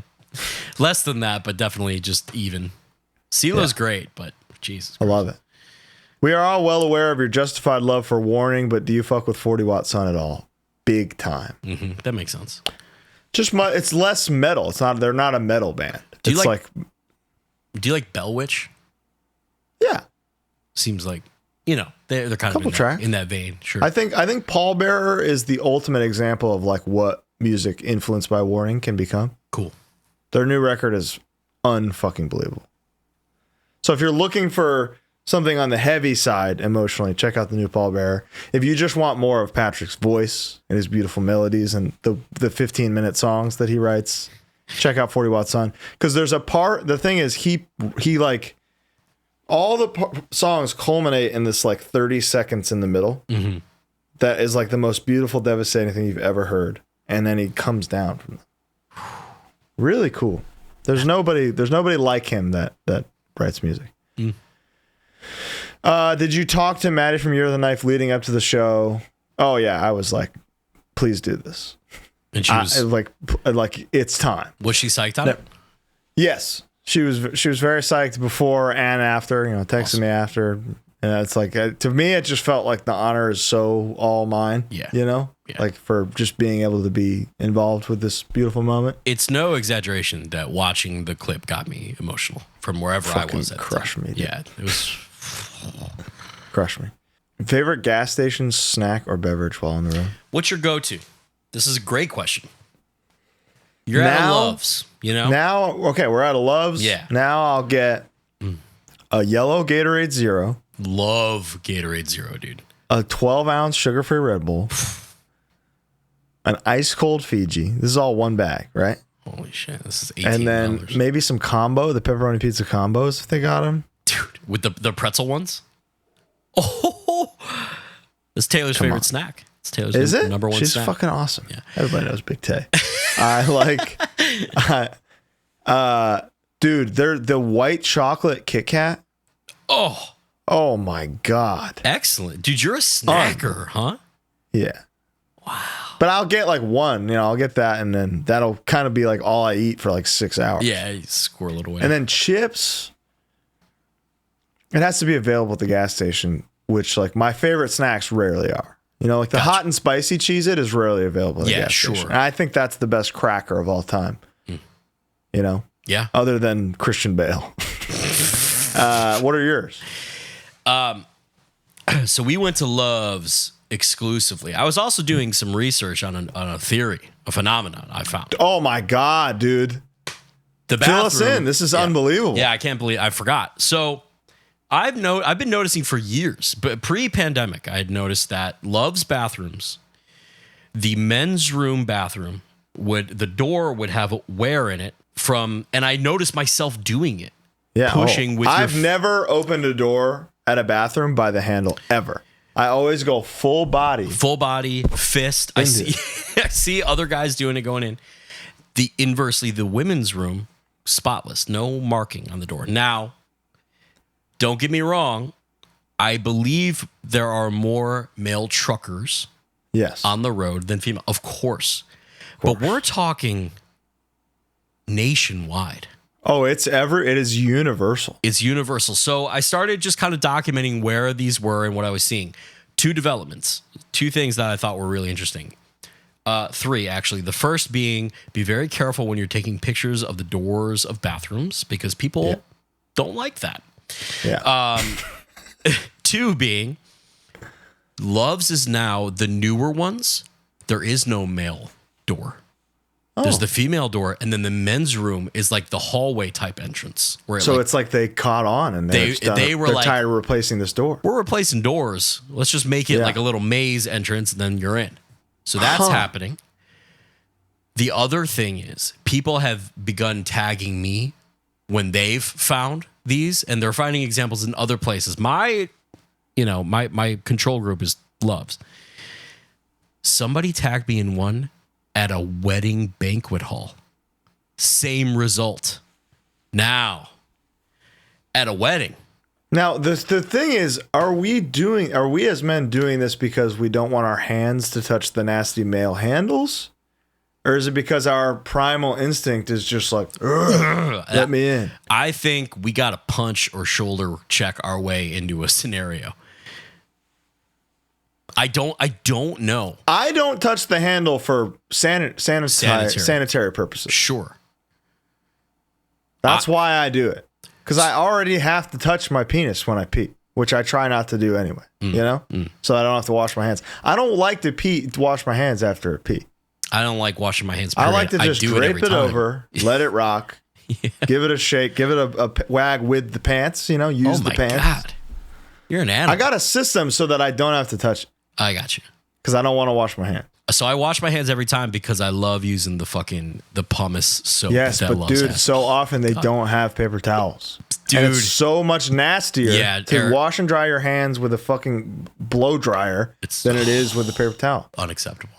But yeah, so somebody tagged me in the wedding venue bathrooms. That's going to be way more 50-50 than there are like truckers 100%. And people on the road. So that's an interesting one. And that's the real Matthew McConaughey smoking a cigarette in True Detective moment for me. We got to just set up in front of a bathroom one day and watch what happens. They'll be like, what are you doing? Nothing. Just go in. But anyway. Trust me. When I walk into a bathroom, walk into a Love's, I'm grabbing a diet something, typically Dr. Pepper or Coke. That's my go-to. Nice, cold. The next thing will be the sustenance. So it might be hard-boiled eggs. It might be pork rinds. I used to love the mozzarella stick pepperoni cups. Love those. There's also these new ones that's just like cooked chicken in a little thing. Oh. And I think it's like maybe 100 grams of chicken, so good macros on that one. And then I need a little treat. I love the Bear Bells protein bars. They taste like fucking candy bars. They're incredible. And I love is his name Robert Irving? Is that the chef that's married to Gail Kim? He's married to Gail Kim? I did not know that. Crazy. The Crunch Bar.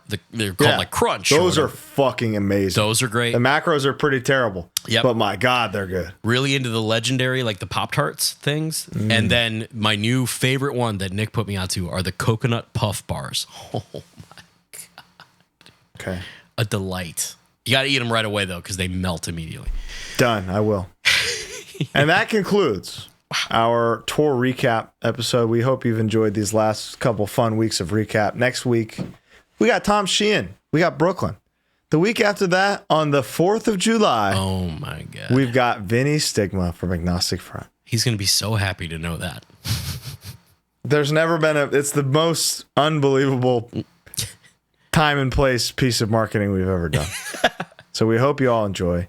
Thank you all for watching so much. We love you. We will see you next week. Bye. Bye.